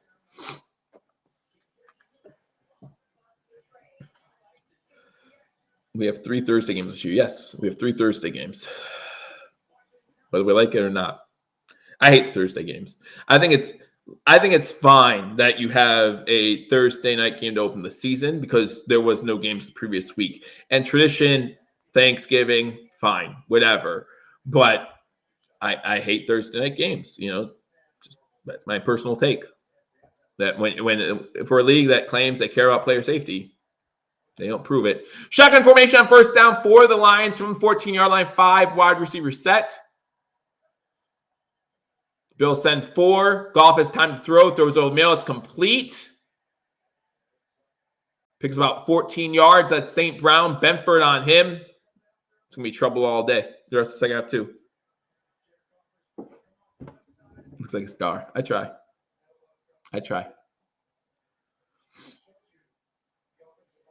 6:20 to go in the third quarter. Bills up 19-14. St. Brown 5 receptions for 47 yards and a touchdown. Goff 13 of 21, 137 yards and a touchdown.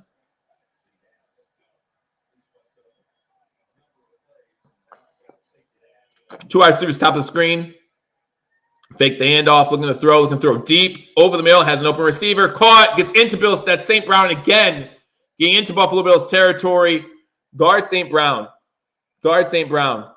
Like there is a different level of mad when you're talking about someone like Justin Jefferson beating you compared to St. Brown. No offense, St. Brown, great wide receiver, but he's not that monster like Jefferson. He is injured on the sideline. Is St. Brown being talked to by the trainers, holding his side?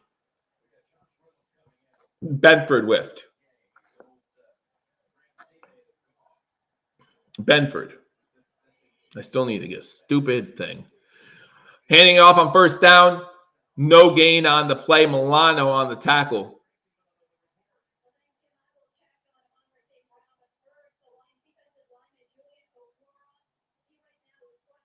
Okora is questionable to return.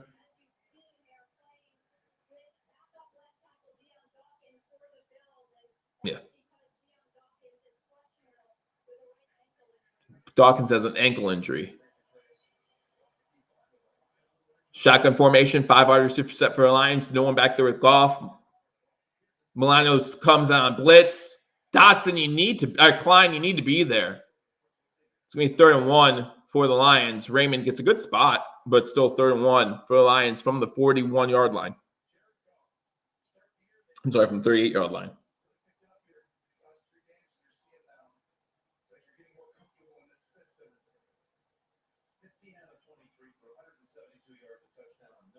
Then you try to force a mistake from Goff.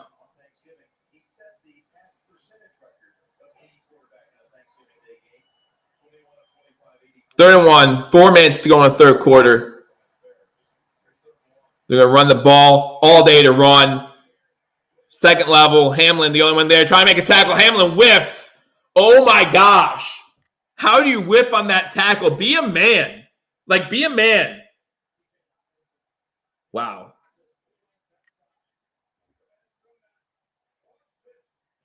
Yeah, there's no Buffalo Bills player over there.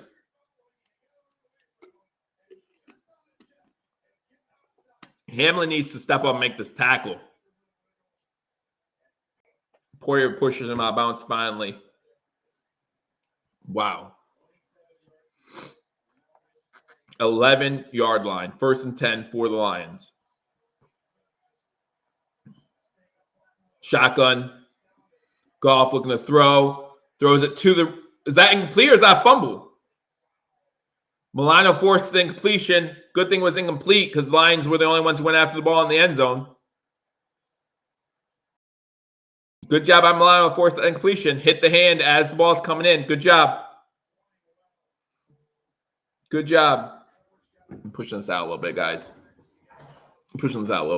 Swift almost had the catch. But Milano with the tackle, or with the breakup. It's going to be 2nd and 10. Shotgun formation once again. Bad snap. Running back trying to make something happen. Loses 4 yards. Lawson on the tackle. It's going to be 3rd and long. 3rd and 14. From the 15-yard line. They can still get a first down.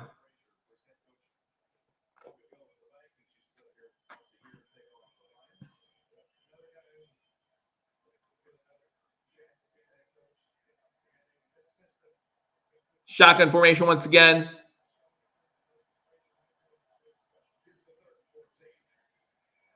Pass it to Swift, I think.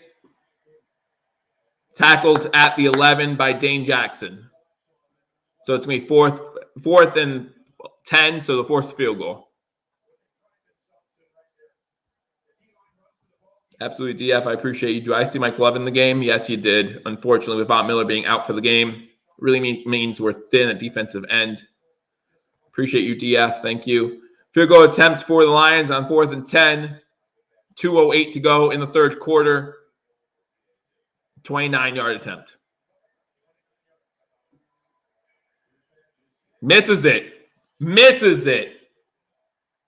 Misses it. It's no good.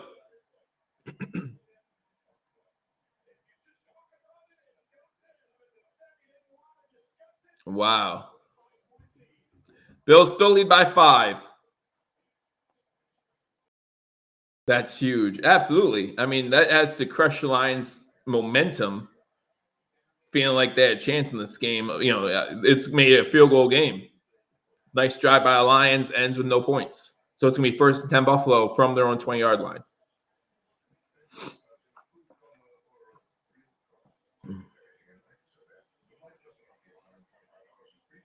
All right, come on, Buffalo. This offense needs to get something going. Needs to get something going on this drive. Make this a 2-possession game. Just make it a 2-possession game. You know what? Kick a field goal, make it an 8-point game. You know, that'd be better than nothing.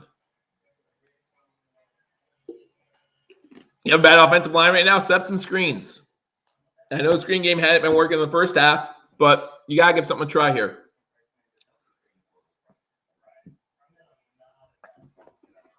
Need a long drive and a touchdown? I would love that. I would love a long drive and a touchdown right now.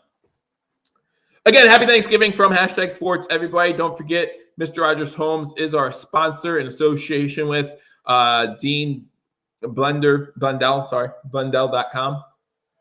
And our 2022 charity for the year is the Williams Syndrome Foundation. Really appreciate them.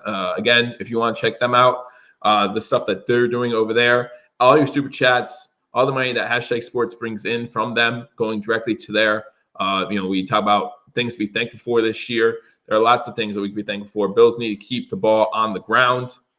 Again, one person's opinion. We have seen varying opinions on running the ball, passing the ball. I think they need to run the ball. I think James Cook and Devin Singletary both run the ball well when they've had a chance to. Singletary has 8 carries for 47 yards. So he's doing pretty well. Let me see how Cook's doing. Cook only has 2 rushing attempts for 4 yards. McKenzie 2 for 7. But yeah, Singletary 8 for 47, averaging 6 yards a carry. So give him the ball.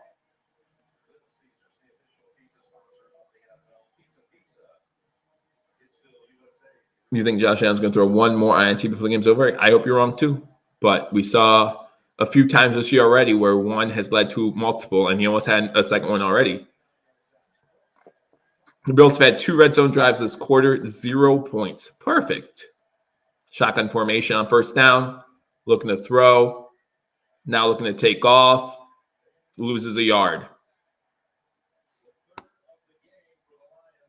Lions' 3rd sack of the game. So it's going to be 2nd, maybe 10.5. Wow.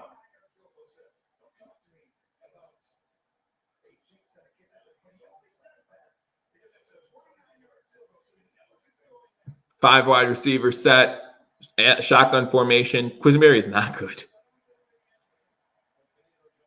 Quick pass out to Cook. Cook drops it. So we try quick passes out to our running backs, and if they drop them, you can't trust those plays. Catch the ball, please. Exactly. Catch the ball. Just catch it and get tackled right away. That's 6 yards.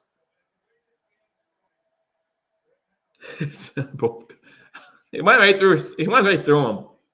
Needs to catch that. 3rd and a long 10. We'll call it 3rd and 11. Minute 18 to go in the 3rd quarter.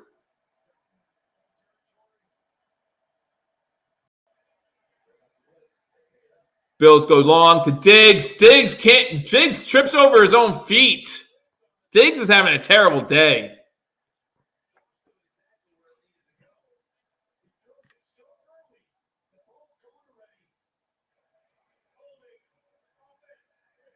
But it wouldn't have mattered. Wouldn't have mattered because it would have been a holding on the offense. Would have been holding on the offense. So at least the drop doesn't matter as much. Greg Van Rotten, who got called for this offensive line, is gonna have trouble.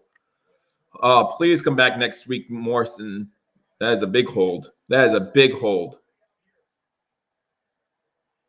So it counts as a drop.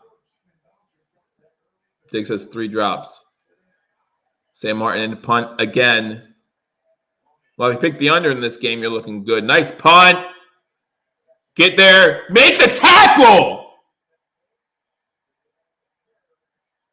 Oh, geez. Into Buffalo Bills territory. Make a tackle. Make a dang tackle. Make a tackle. I can't believe you can't tackle this guy. Make a tackle. Neil, you're right there. Jones, you're right there. You've got to be kidding me. Make a tackle. You're on this team because of special teams. Like, that's why you're on this team. That's it. That's it. If you can't do that right, why are you here? Of course, Quisenberry can't be an offensive guard, and he's still here too. So this is insane. 56 seconds going third quarter. Like, you can't tackle? They're at the 35-yard line already. Goff under center. Handoff. Another trick play. Wide receiver looking to throw. He throws it incomplete. Jackson's looking for a penalty. Oh my gosh, what a late flag. No chance. No chance. What way to draw the flag. Oh my gosh. No way. No way. That's not bad. That's just a bad call. That is a terrible call. It doesn't matter if he's playing ball or not. He doesn't touch him. Yeah, he does. It's pass interference. Never mind. It's pass interference. It's pass interference. No, it's pass interference. He has his hands on. Like, it's a wow.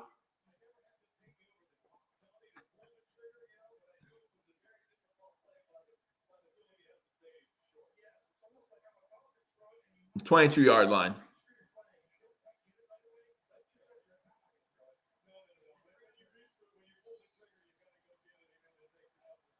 I formation. Fullback goes down as a tight end. Bills have 5 penalties. Lions have 1. Hey, good tackle by Johnson. No gain on the play. Second down. That's PI. I admitted it. But if they're not going to call it against the Rams versus Saints, why are they going to call it now? It wasn't that blatant. Might be a last play of the third quarter. Bills up 19-14. Lions have the ball. 2nd and 9 at the Bills' 21-yard line.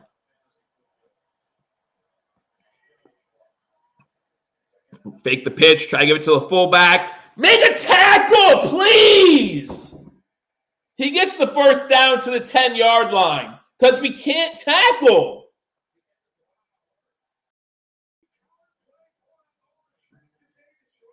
It's a wing T counter, as Romo said. But he stopped at the line of scrimmage.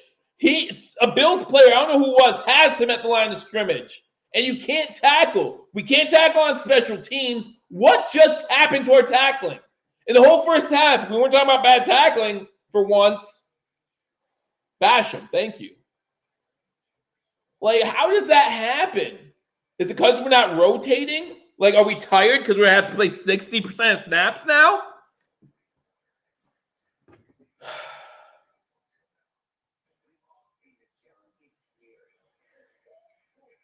Kerry Elam's in the game, according to Matt Perino, and he would know better than me, so.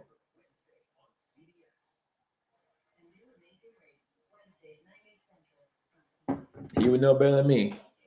The Lions going for a 4-game winning streak. The Bills looking to win 2 in a row. Bills have the lead going in the fourth quarter, but the Lions have the ball. 1st and goal from the 10. Only 2 points scored that whole quarter. So again, if you pick the under, good for you. Good for you. An 11-yard run by Jackson.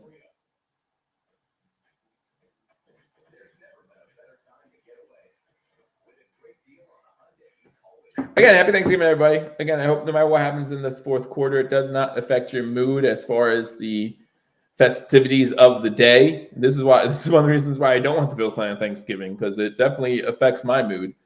I would rather enjoy my Thanksgiving with my family and then deal with this on Sundays. But here we are, 1914. I would pick on Teron Johnson too, because Jared Goff hasn't thrown a pick like our quarterback has. Jared Goff, 17 of 26, 177 and a touchdown. Allen, 14 of 28, 163, 1 touchdown, 1 interception. Devin Singletary has 8 carries for 47 yards. Williams, 14 carries for 49 yards and a touchdown. McKenzie, 5 receptions, 93 yards and touchdowns. Touchdown. St. Brown, 6 receptions, 73 yards and a touchdown. This is the first time, by the way, this drive right here is honestly the first time I'm actually worried about the outcome of this game. You saw me at halftime. I wasn't concerned. But now it's just like, what is going on? This team cannot do – this Buffalo Bills team is failing to do fundamental things. Make a tackle on a punt. He doesn't call for the fair catch. Sharon Neal, you should knock him into oblivion as soon as he catches the ball. But you choose not to. Tewan Jones, I don't know what you did, but you whipped on tackle too. Fourth quarter starts, 1st and goal from the 10. Hand the ball off on 1st down. Gets about 4 yards. Going to be 2nd goal from the 6. Lions have 3. This is their 4th trip in the red zone. They've scored 2 touchdowns on 2 of them. Bills had 2 red zone trips on the last quarter, and they didn't score a single point on either of them.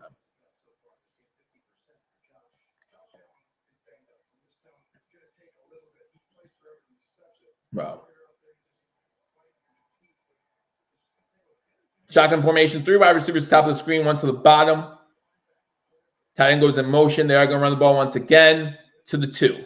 Williams gets to the 2. They shouldn't have gone back. Like, they're talking about the back and forth the Bills did from Detroit to Buffalo back to – they shouldn't have done that. Not saying it matters, but it should not matter in the fourth quarter of this game. But they shouldn't have done that.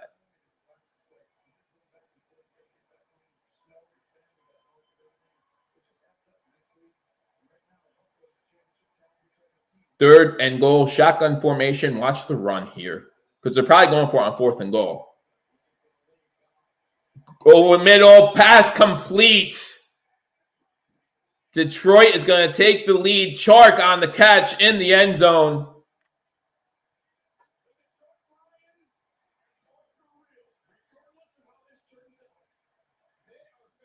They're going to go for 2 to make it a 3-point game. Dane Jackson on the coverage. Can't do much better than that on the coverage. Wow. Of course, it's not over yet, but this shouldn't be happening right now. This shouldn't be happening right now. It's unreal. It's unreal. Lions are going to go for 2. Swing back set.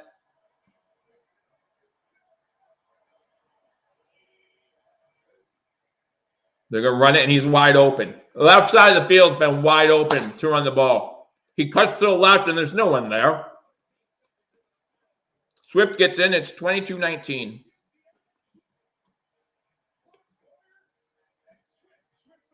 That's amazing. Like, we're not even guarding. That's the second time one of running backs made a cut to that side of the field, and nobody's there. Nobody.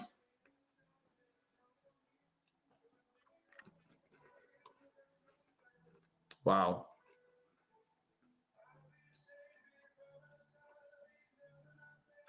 This is insane.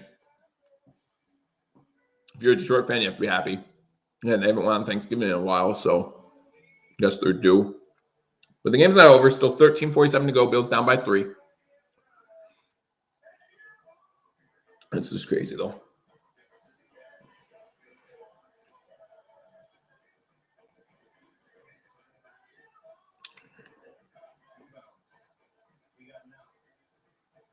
Well,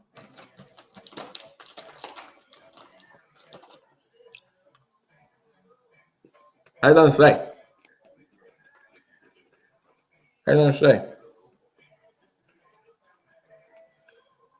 There's nothing to say about this right now. This performance. If Allen's hurt, then play Keenum. You know, if it's going to come out at the end of the season that the UCL is more injured than we thought or whatever, fine. And then he's going to need surgery. Probably won't be able to start practicing till, September 5th. You don't know that, Mike. You don't know that. We have no idea what's going to happen next week or the week after. No idea. That's the reason why we always turn back into the NFL. It's the reason why we always turn back. Yeah, he didn't have over 200 in the last game either, I don't think. No, he didn't. He didn't. He had over 200 all-purpose yards, but not 200 passing yards. Very, very frustrating if you're a Buffalo Bills fan right now. Down by 3. Bills will get the ball here. Again, though, if you join me, thank you so much for joining me. Happy Thanksgiving to all of you. A win is the most important thing here, obviously. So we'll see if the Bills can get that at this point.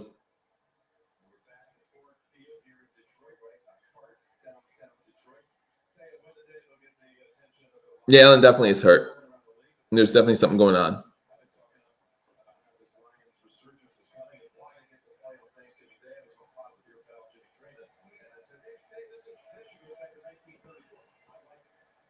Kick bounces to the 5. Nyheim Hines doesn't control it, so it's going to be a touchback. It's a touchback. Good job by Nyheim Hines knowing the rules. But another misstep by the Bills. We get bailed out because of the end zone. Because we all love Hines, right? He can make plays. Can't even hold on to the ball right now. Don't worry, he's not the only one. We got a bunch of players that can't tackle.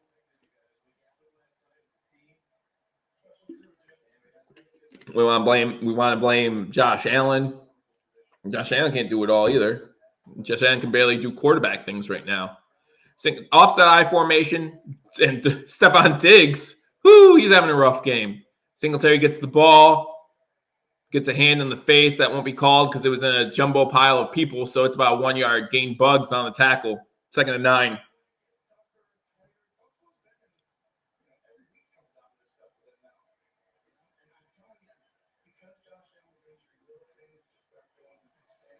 It doesn't matter. Stop talking to me. Like, second half, Josh Allen's 4 for 10 for 49 yards and an interception. It's not the little things. If by little things, I mean Stephon Diggs ain't catching passes. Heavy run formation again. Single back set for Singletary. Davis and Diggs out there. One to the top, one to the bottom. Fake the handoff. Allen's going to take off with it. Allen gets about 7 yards before he stood up. He stood up. Let him up. You've got to be kidding me. 3rd and 2.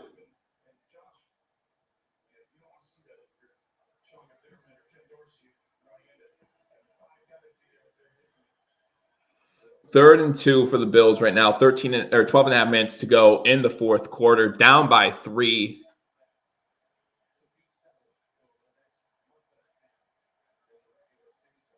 Bills are 3 for 3 so far today on 3rd down conversions of 3 yards or less. 3 wide receivers to the top of the screen. Throws it. Caught by Davis. Bad throw by Allen. Davis able to dig it out and get the first down. He can't complete the short stuff. The only reason why that's caused because Davis makes a great diving catch. Shotgun formation, 3 wide receivers. Bills move from left to right. Singletary gets the handoff, gets 8 on first down. Singletary's getting 8. Why don't we use him a little bit more often? All right, playing a little bit of hurry up. The Bills back out there. Shotgun formation, 3 wide receivers once again. Diggs at the top. Take Diggs. Just throw it straight out to Diggs. I hate that. Gets the first down. Morris gets it. You got the first down. Like, you snap the ball direct to Diggs. That's 6 yards easy. Morris got the catch, and I say he got the first down. Let's see what they say on the field. They're saying it's 3rd and 1. I disagree with that, but okay. Are they measuring? They're measuring.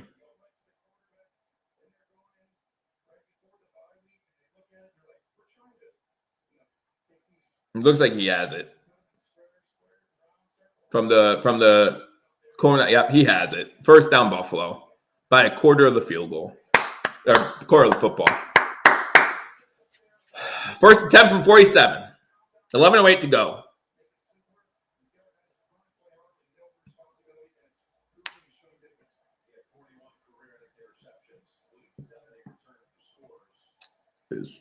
I mean, for everyone who's upset, I am too. This shouldn't be a dogfight right now. Lions are a better team than they have been. I get that. I understand that. Good for them. Allen, 16 of 30 for 168 yards. Shotgun formation, 2 wide receivers, bomb screen, 1 to the top. Diggs, incomplete.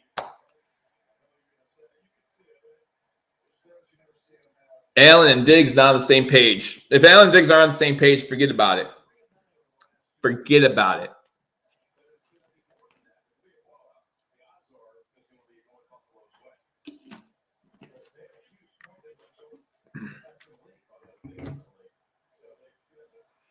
Shotgun formation for Allen, 2nd and 10. They're on 47-yard line. Slant, incomplete. Intended for McKenzie. Good play by the cornerback there. Maybe the Bills can learn a lesson. Jacobs gets his hand right in the middle of McKenzie's hands. He's there early. They're not going to catch that one, of course. They're not going to catch that one. They're not going to catch that one. He's there early. They're not going to catch it. 3rd and 10. Oh, it's a bang-bang. That time it's a bang-bang play. That time it's a bang-bang play. When the Bills do it, it's not bang-bang. It's obvious. Shotgun formation, 5 wide receivers, holding on the Bills. That's pass interference! Oh, my gosh!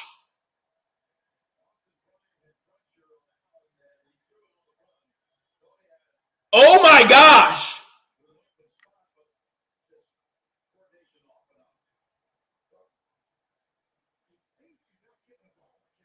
How is that not pass interference?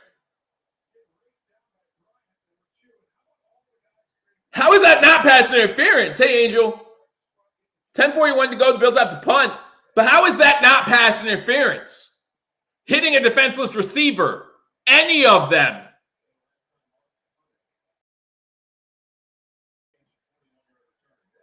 Fair caught inside the 10. Like, how is that not? That's insane to me.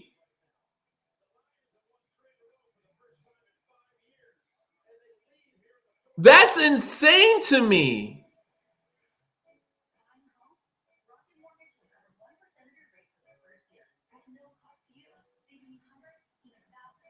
Like, he is not looking to get hit over the top on that play, which over the past few years means he's a defenseless receiver. The corner or safety was a safety who hit him so hard, was injured himself on the play. So it wasn't a soft hit. He didn't lay up. And the ball's right there, by the way. Like, that's a player safety thing. So again, care about player safety? No, you don't. Don't hand me that. No, you don't. Now this defense, without Von Miller, without a bunch of their pieces, without Trey White, apparently, Elam was in on the last drive, but without a lot of their pieces, has to step up.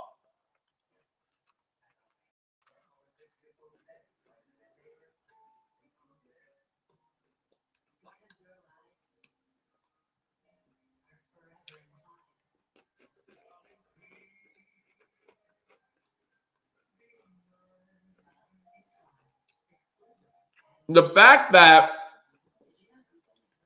and I'll admit it, back that Johnson on that last drive got called for pass interference, which it was, and the Lions didn't get called for pass interference on the last 2 plays of that series, it says a lot, and it's not good. It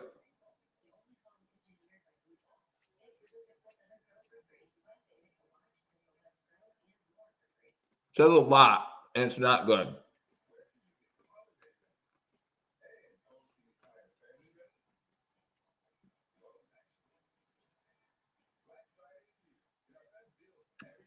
I say that should be a flag more than the play to Stephon Diggs that was a flag should be a flag. Bills defense needs to step up. 10:34 to go. This Bills defense needs to step up. We only scored 2 points in the second half so far, which, hey, welcome to our second half woes.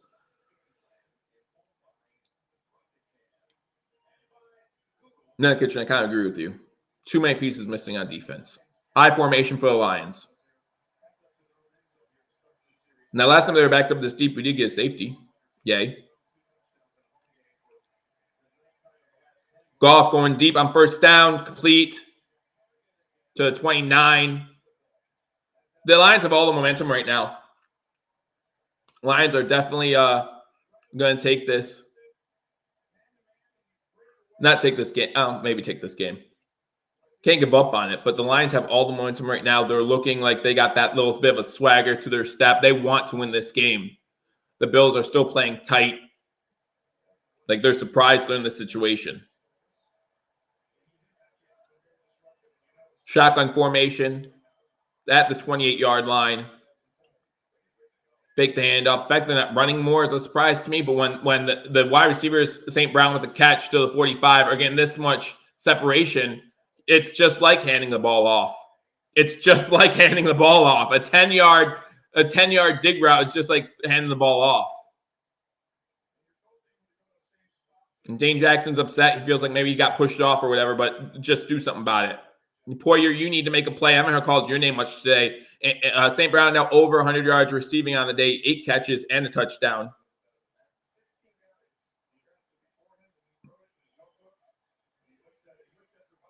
Goff facing pressure. Throws it. Oh, come on, Klein! It's thrown right to you. It's thrown right to you. It's right to you. Bills call a blitz. Goff makes a terrible decision. Jackson does a good job breaking it up. 9:15 to go. Wow. That's why you play defense, I guess. Shotgun formation. He's open. Incomplete. I don't know who he was. I'm just saying he's open. 3rd and 10, 9-12. I'm still surprised Lions have not run the ball a single time on this drive. Milano came out on blitz that time, so the Bills have sent blitzes on back-to-back plays. Expect, if nothing good happens here for the Lions, for the refs to bail them out somehow. 9:12 to go. Shotgun formation through our receivers to the top of the screen. One to the bottom. Bills only have 2 defenders over there. Goff calling a substitution at the line. 3rd and 10. You need to get off the field here. Need to get off the field here with 9:12 to go. Blitz coming. Open. Open. Overthrown. Thank you. Here, Elam on the coverage. He was off a step.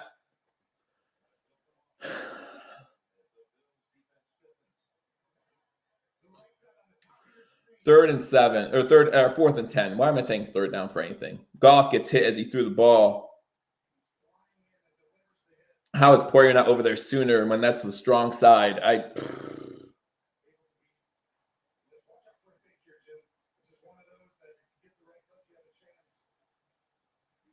Romo said, watch out for a fake. I swear, if they fake it and get it,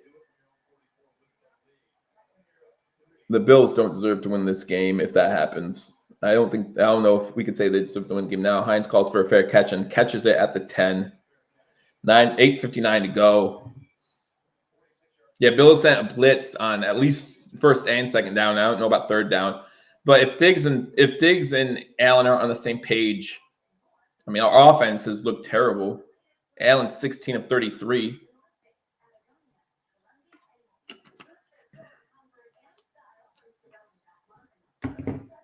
Wow. This is not what we expected, but we're in a dogfight again.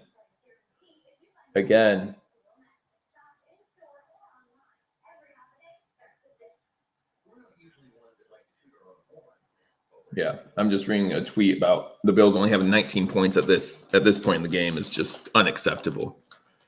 Unacceptable. The Lions have won the worst defense in the NFL. How's his offense only have 17 points? I don't know. I was just saying. No idea.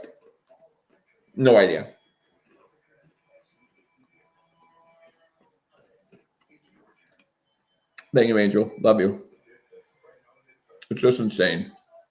But a good last 3 plays by our defense, I guess. Got lucky. But rather be lucky than good sometimes. Now we need this offense to be good. We need this offense to be good with 9 minutes to go. Wow. I just can't believe that. Anyhow, playing him do everything. 9 minutes, Singletary, 10 carries for 6 yards. Maybe use him more. 5.6 yards a carry. That's pretty good. McKenzie's still a leading receiver. Diggs. What's Diggs doing this game? 3 catches, I think. Diggs has 3 catches for 12 yards. Glad he got over 1,000 yards last week for the season. Good for him. Now get it together and do something now. Let our defense rest even. Appreciate it. Happy Thanksgiving to everybody. I'm literally shaking right now. I can't even take this right now. But I need to calm down because right after this, I got to go enjoy my Thanksgiving. I got to do my best to enjoy my Thanksgiving right after this, no matter what happens.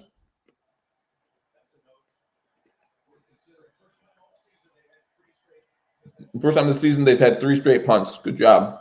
Allen understands, start things off. Single step back, fakes the handoff. Quick throw out to Knox. Hey, Knox with a catch. 2 yards, maybe 3. Good job. Good job with a 3-yard catch. Wow. What a loft that was by Allen.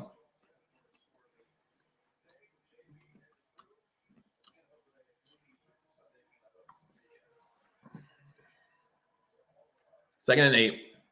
No, it should be second and 7, but whatever. Singletary motion.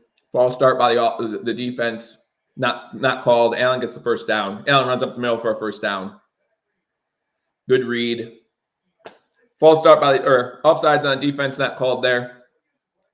Number 97 gets a fast start, but whatever.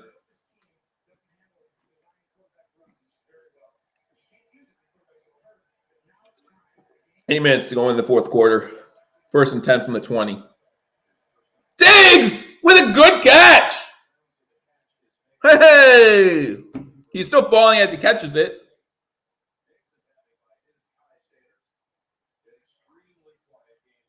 By anyone's standards, he's having a quiet game. That's his 4th catch for 20 yards. 2nd and 2.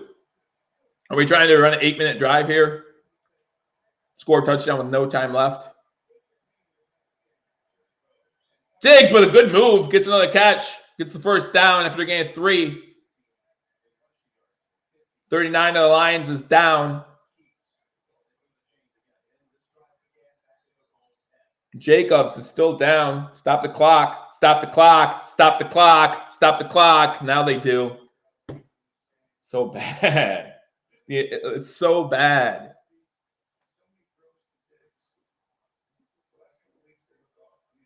Season average this year for receiving yards for Diggs, 103. Today, 34.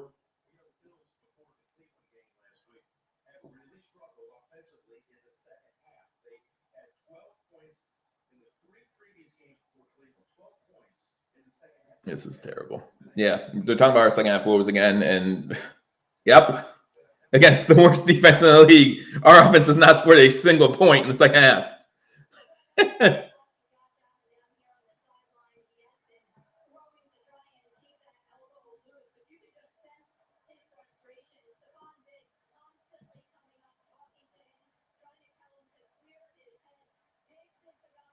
Well, 7-11 to go.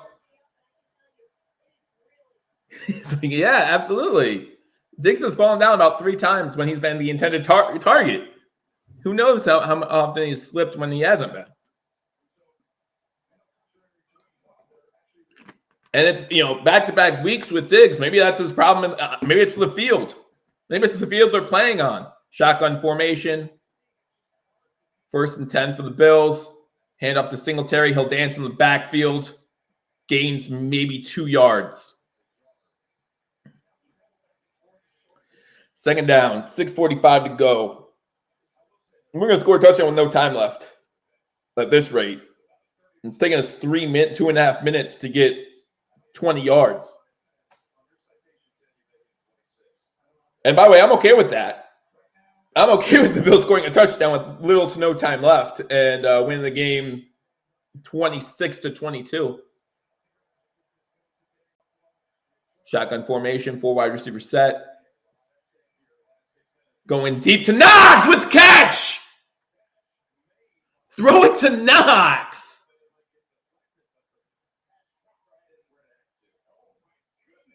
One, two. Good job, Knox. Get that second foot in bounce.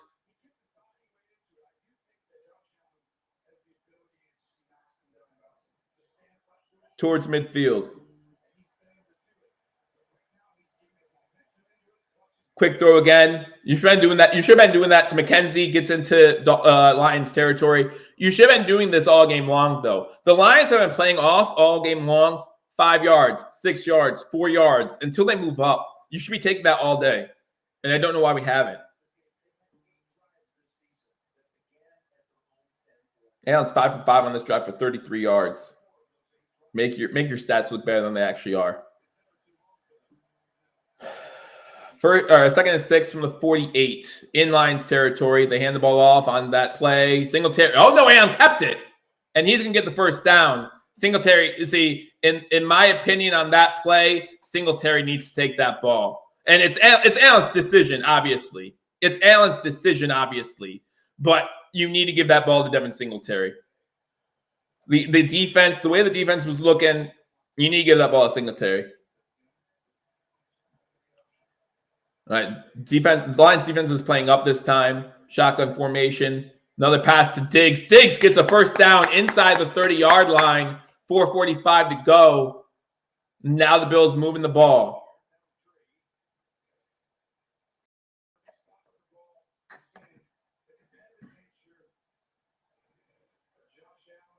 Diggs didn't fall. No. All right, now the Lions beginning to play up more with their corners. Single deep back safety. Leaning to looks like the strong side. They do hand the ball off to Singletary this time. Singletary gets to 20, gets about 8 yards. All right, now punch it in the end zone. We talk about our red zone offense not being what we want to be, down at the 19. So it's going to be 2nd and 1. Punch it in the end zone. Shotgun formation for Josh Allen again.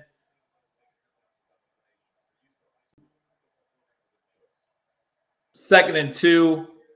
Hand the ball off again. Singletary makes a cut, gets to the 15. It's enough for 1st down. Good tackle, shoestring tackle by the Lions to make sure he doesn't cut to the outside completely. Would have been a foot race to the end zone. And it's now 1st and 10 from the 15.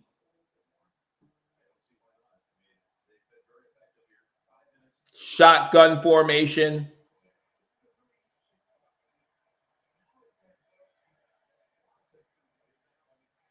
And throwing it into the end zone, McKenzie incomplete.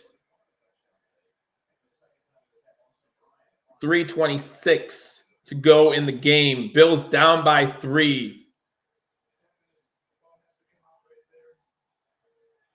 I just I had flashbacks to the Jets in overtime. I think it was 2nd down when Josh threw that interception against the Jets for no reason.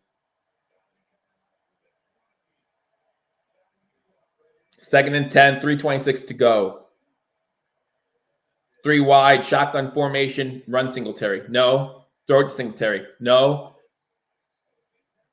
Pass is caught by Diggs out of bounds. So it's going to be 3rd and 10.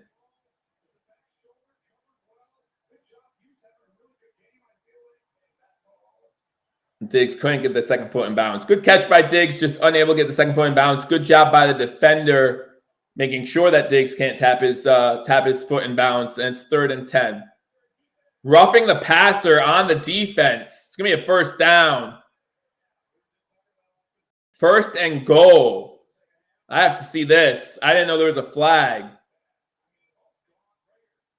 Yes, that's roughing the passer. Yes, that's roughing the passer. That is roughing the passer. 1st and goal.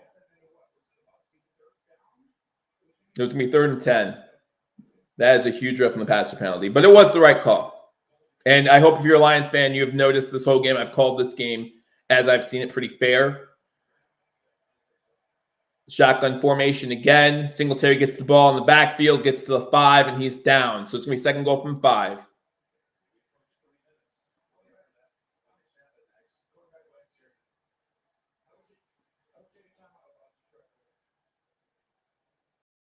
Three minutes to go. 2nd and goal.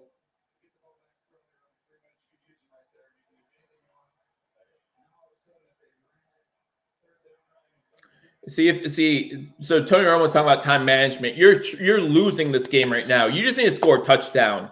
Doesn't matter how you score a touchdown at this point. You don't talk about time management when you're down. You just score. And we do! Stephon Diggs in the end zone. And the Bills take the lead, but there's still plenty of time. The defense has had time to rest. Let's go. Let's go. Still not the day you wanted to see from Diggs, but a 14-play, 90-yard drive by this Bills offense. And the Bills take a 3-point lead with the extra point pending.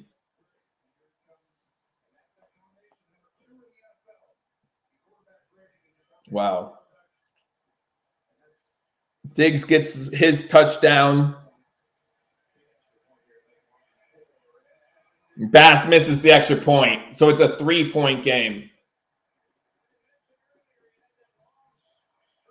It's a 3-point game. 25-22.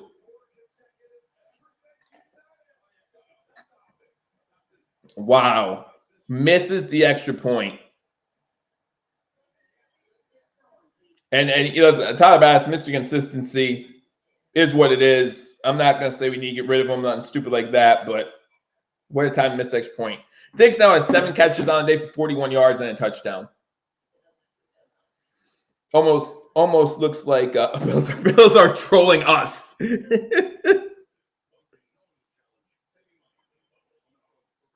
But this defense just needs to stop the Lions. That's all we need to do. Stop the Lions from scoring here. That's it. Just stop the Lions from scoring here. But the sad thing is, if they scored a touchdown, we could have only been on a field goal ourselves. But what can you do at this point? What can you do at this point?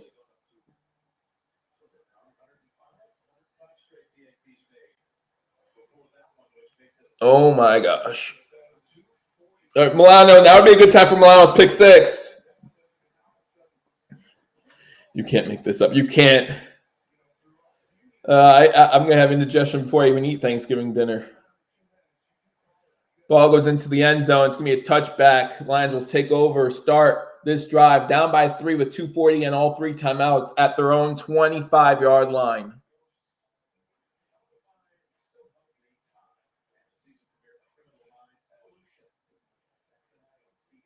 Oh, of course he missed it. Par for the course. Everything's looking good, and something has to happen. Oh, my gosh. See these? These are gray hairs coming in here. Gray hairs. They don't show up because the green screen makes them staticky or whatever. Single set back. They run out on first down. Tackle by Johnson after a game about 2 or 3. 2nd and 7. It's INT time. I'm feeling it. Please, Milano, pick 6. That would be just awesome right now. Pick 6 would be awesome right now.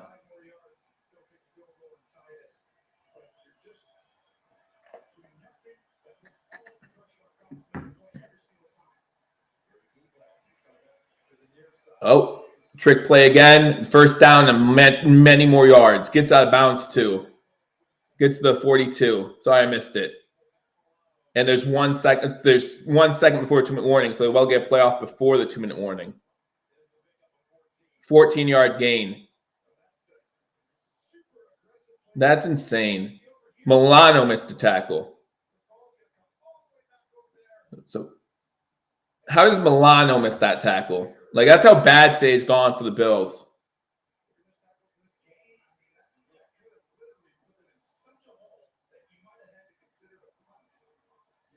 Wow.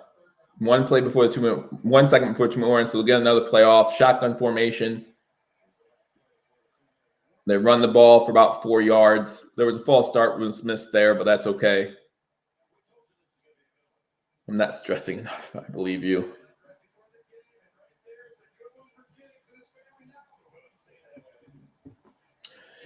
$1:57 to go. 2-minute warning. Bills up by 3. Dad's going, okay, come on, Uncle Dennis. Everyone, give me that juju right now into the game. Give me that juju. Milano needs to make up for a missed tackle. Milano needs to make up for missed tackle. So pick 6 here. Pick 6 here. We cover the spread. Everything looks fine. I don't know what y'all are worried about, right? You're all worried for no reason. But it's going to be 2nd and 5 when we come back from commercial break. Detroit has the ball at their own 47-yard line. Not always. They showed the stat we're 3-9 in the last 2 seasons in 1-score games. We won't always lose them. And that's the thing, right? So we're 3-9 in 1-score games. But I don't think anyone would say this isn't a close game. Like, would you say this is not? But if the Bills get a pick 6 here, all of a sudden it's a 10-point game. We win by 10, and Bills don't win close games. No, that stat can be a little deceiving. You know what I mean? No, yeah. So a lot of our wins that, on the other side, that are blowouts, right? But this is a game where 1 or 2 plays had a huge impact. Like that punt return by Lions, huge impact on this game. No matter what happens the rest of the way, huge impact on this game. We'll see what happens. Stacks Bills pick 6. I feel like some of you might be being influenced by your Buffalo Bills fandom. I'm not sure. I don't want to say that for sure, but I feel like that might have influence on your feeling of that. But there was a Matt Milano pick 6 called for at the beginning of the show, and I would love that. But most importantly, guys, as we stress, as we shake in anger and frustration, and I didn't even know my green screen fell down, guys. I have no idea when that happened. But as that all happens, I still want to wish you all a happy Thanksgiving. Wish you all nothing but happiness and health. If you cannot enjoy Thanksgiving with family and friends, I am so happy that you were here enjoying some of it with us.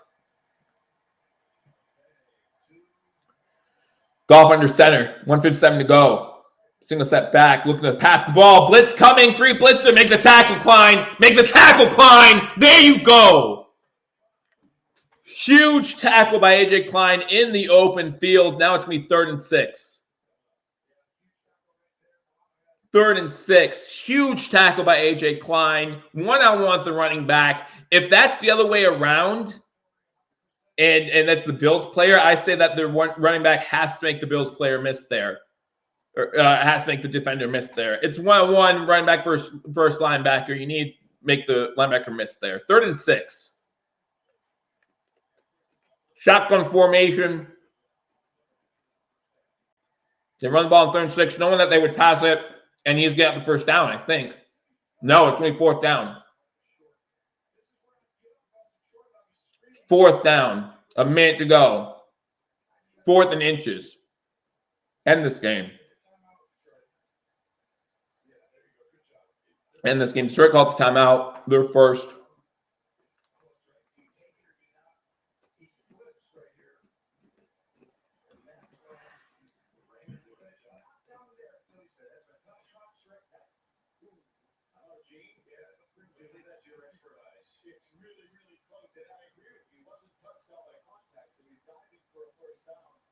You're measuring. It's short. It's short. All right, here we go. End the game right here.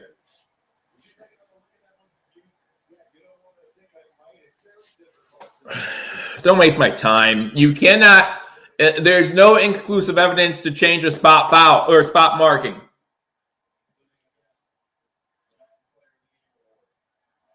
So don't waste my time with the officials challenge. Remember, it's under 2 minutes, so it would be an official booth review.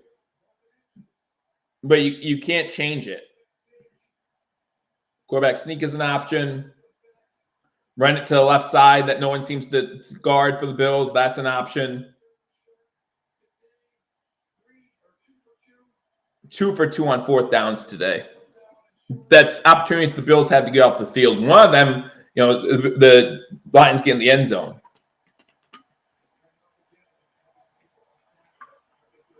The Lions call timeout. Why is the clock running? Lions call timeout. Why is the clock running? The Lions call timeout. Why is the clock running? St. Brown gets the first down. I'm so confused. No one's going to talk about that, but if the Lions score here, that's time off the clock that we won't get back. The Lions called a timeout. Why was the clock running?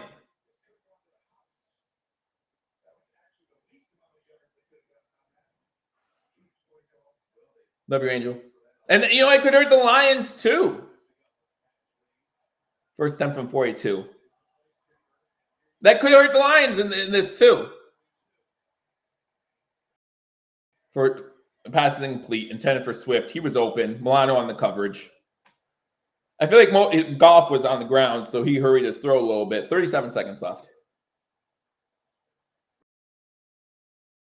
If it does get to 4th down here, you have to try the field goal, no matter where you're watching from, where you're going from.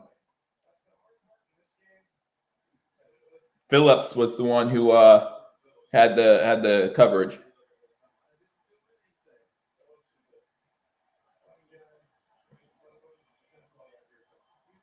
Shotgun, 4 wide receiver set. Bills have 6 men. That's a false start. That's a false start. Back him up. Back him up. Back him up.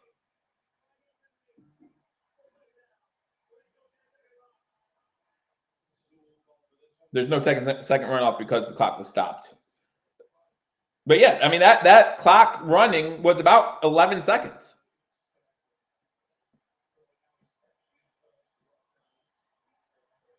The slot receiver on top of the screen is wide open. 4 wide receiver set. I don't know why he's wide open. They send a blitz and they throw it right to him. And the Bill, he's down. He's down. He's down back there. He's down. Why is St. Brown in the slot not being covered? Why is St. Brown in the slot not being covered? Why are the Lions not using one of their... Oh, they didn't call timeout. That's why the clock kept going. That's why the clock kept going. So the Detroit Lions did not call a timeout. They asked for a measurement. Okay, this is all making sense now. Now the Lions call timeout.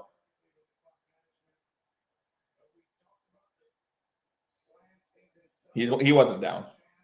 Yeah, like why? Like I read that before the play even started. Why is St. Brown wide open before? Like he's had a pretty good day. 8 catches, 9 catches now for 100+ yards. I'm just saying.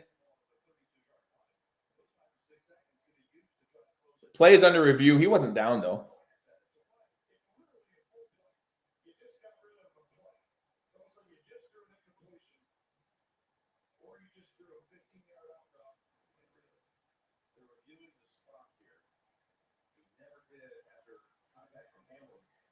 No, but he doesn't have the first down, though. Should be short. Should be 3rd and short. If it's on 3rd and short, if I'm Lions, I go for a touchdown. If it's 3rd and short, if I'm Lions, I go for the end zone.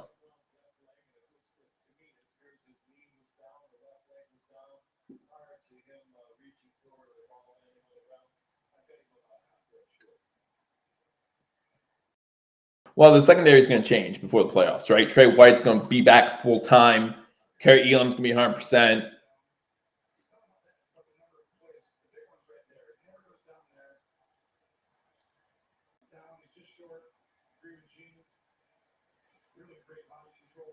Good job, Hamlin, by missing that tackle again. I mean, the Bills have been so bad in this fourth quarter, missing tackles.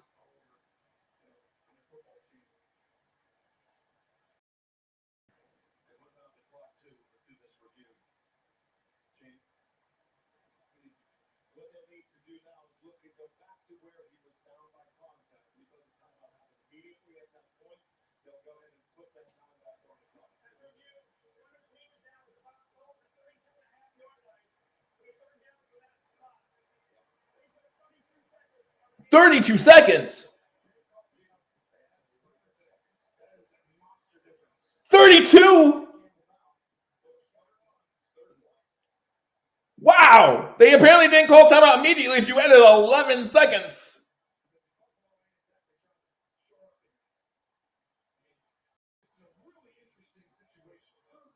Thanksgiving, I have to go in overtime, potentially.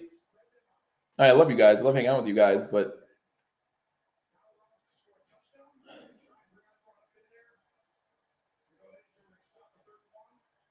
25-22. 3rd and 1, shotgun formation. I'm going end zone. If I'm the Lions, I'm going end zone here. Shotgun formation. They're definitely not running the ball. Has the guy open, undershoots him, so it's 4th down. They tried going end zone. Jared Goff can't make it that far. 4th and 1, 28 seconds to go. You have to go for the field goal, right? You have to go for the tie here, right? I think. Talking about a long field goal. He just missed one. Missed a 29-yarder today. 51-yard attempt. Fake it. It curls in the upright and is good. Wow. The wind in a dome helps that one curl in, and it's 25-25 with 23 seconds to go.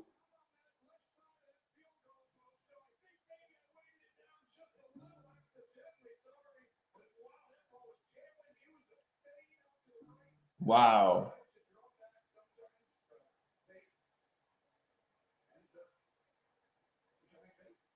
Wow. Just made it.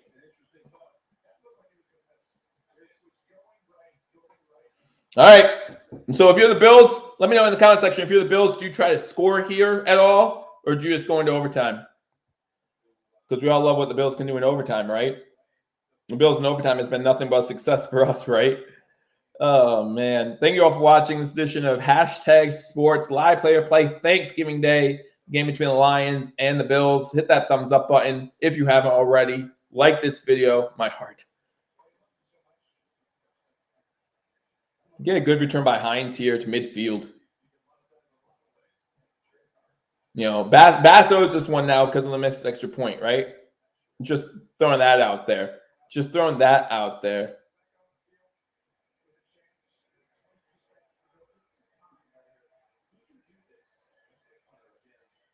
Remember, we have all 3 timeouts, so we're going to the 25. Let's say we need 45 yards.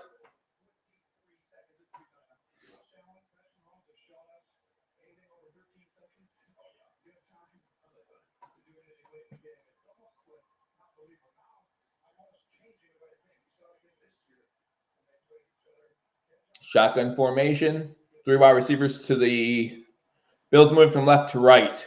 Remember, be smart, Josh. 3 wide receivers to the bottom of the screen, 2 to the top. Be smart. Taking a sack isn't terrible. And I'm going deep. Diggs! Huge catch with 15 seconds to go. They're at the 39-yard line. One play. Where has this been?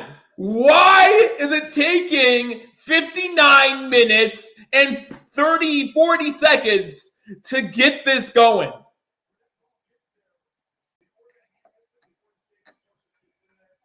That's Diggs' 8th catch of the day.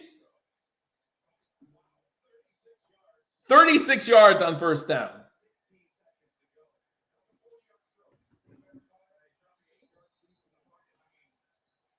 Wow.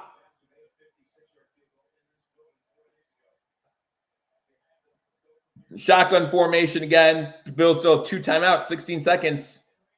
4 wide receivers. Knox and Diggs to the top. No, Shakir. Allen's going to run. Why would you do that? Why would you do that? Gain some yards. Gets to 35, I think. Wow. 12 seconds to go. You call one more play. One more quick play. Run the ball. Run the ball with Singletary. Get it to where Bass wants it. Bass just missed an extra point.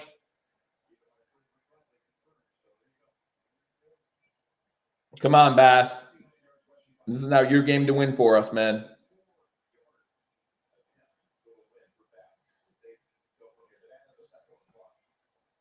They do add 1 second. 13 seconds to go. Bills have 1 more timeout. Detroit has 2. Allen has 253 passing yards. And rushes around the corner, gets around the edge, gets inside the 30 to the 26. And the Bills are going to call their last timeout.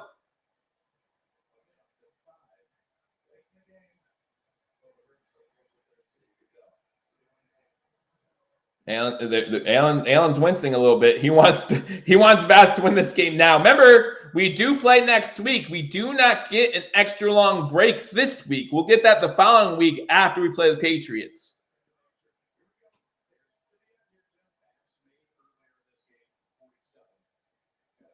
Got a timeout from the Lions now, too, I'm sure, to ice the kicker.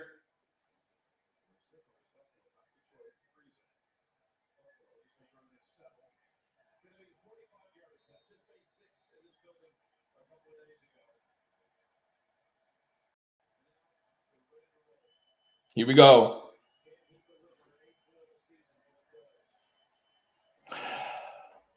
Special teams player of the week. Come on. Good. It's good. 2 seconds to go. 2 seconds to go as Diggs and Allen embrace. You said you wanted Ric Flair if they scored a touchdown. You want Ric Flair? Give me a minute. Wait till the win. Wait till the win. Wait till the win. I'll give you Ric Flair when we win, okay? Can you do that? Can you do that, Mischief? Can you do that, Mischief?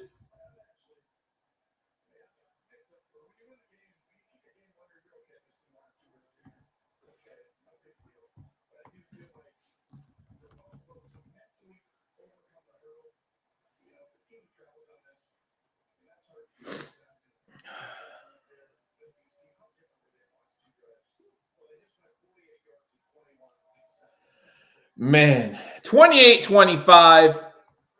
Bills up with 2 seconds to go. Makes me wonder why the Bills called timeout with 7 seconds left.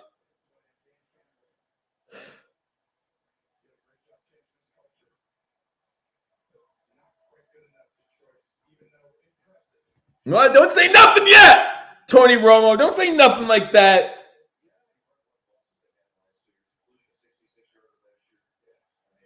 Don't you dare say this game's over. 2 seconds to go. Anything can happen. Squib kick. Yep.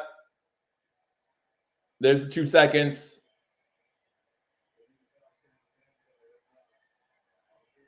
Oh, geez. It's not down yet. All right, it's down now. Game's over. Game's over. Game's over. Game's over. Game's over. Game's over. It is officially a final. Bills are 8-3. Whatever it takes, Bills are 8-3. And so what I'll say is I'm Joe Sharp. The styling, profiling, limousine riding, jet flying, kiss stealing, wheeling dealing, son of a gun. If you don't like it, learn to love it. Woo! To be the man, woo! You have to beat the man. The Bills are 8-3. The man's the Chiefs right now, actually, in the AFC. We beat them once. We need to do it again. But there you go. There's your Ric Flair. Ugly win, but ugly win's better than a bad loss. I'll take the win. Bills moved to 8-3, a half game up in the AFC currently. The Dolphins play the Texans on Sunday, depending on what happens there. will still be in first place potentially. We'll cheer for the Texans. I had a heart attack during this game. Now time for a food coma.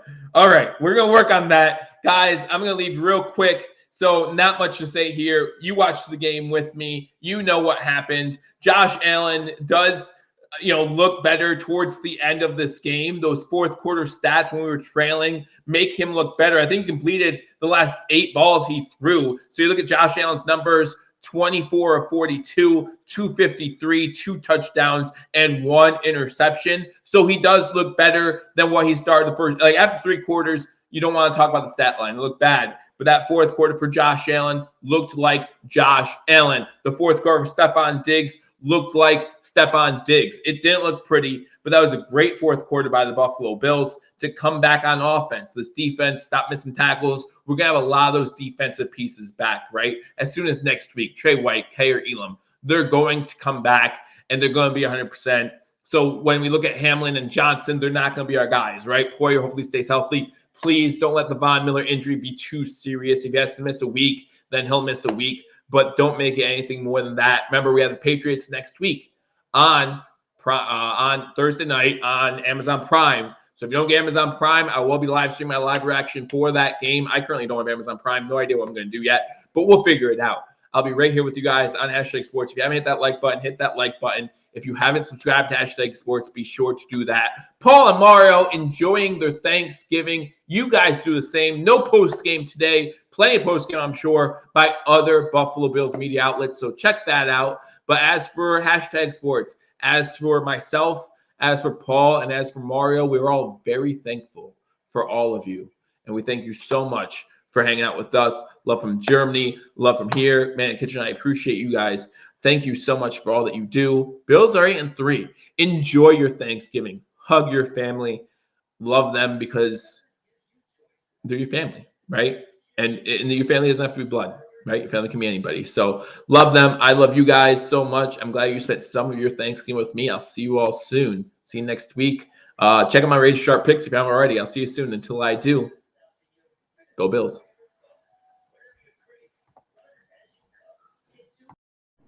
Hello, fellow Bills fans. Sean Rogers, Realtor and lead of the Mr. Rogers Homes team. Did you know that real estate is one of the best ways to build wealth? And right now is one of the best times to own an investment property in Arizona? Please reach out to me. I'd be more than happy to answer any of your questions so we can take the next step to your financial freedom here in the Valley of the Sun, utilizing real estate. As always, God bless America and go Buffalo!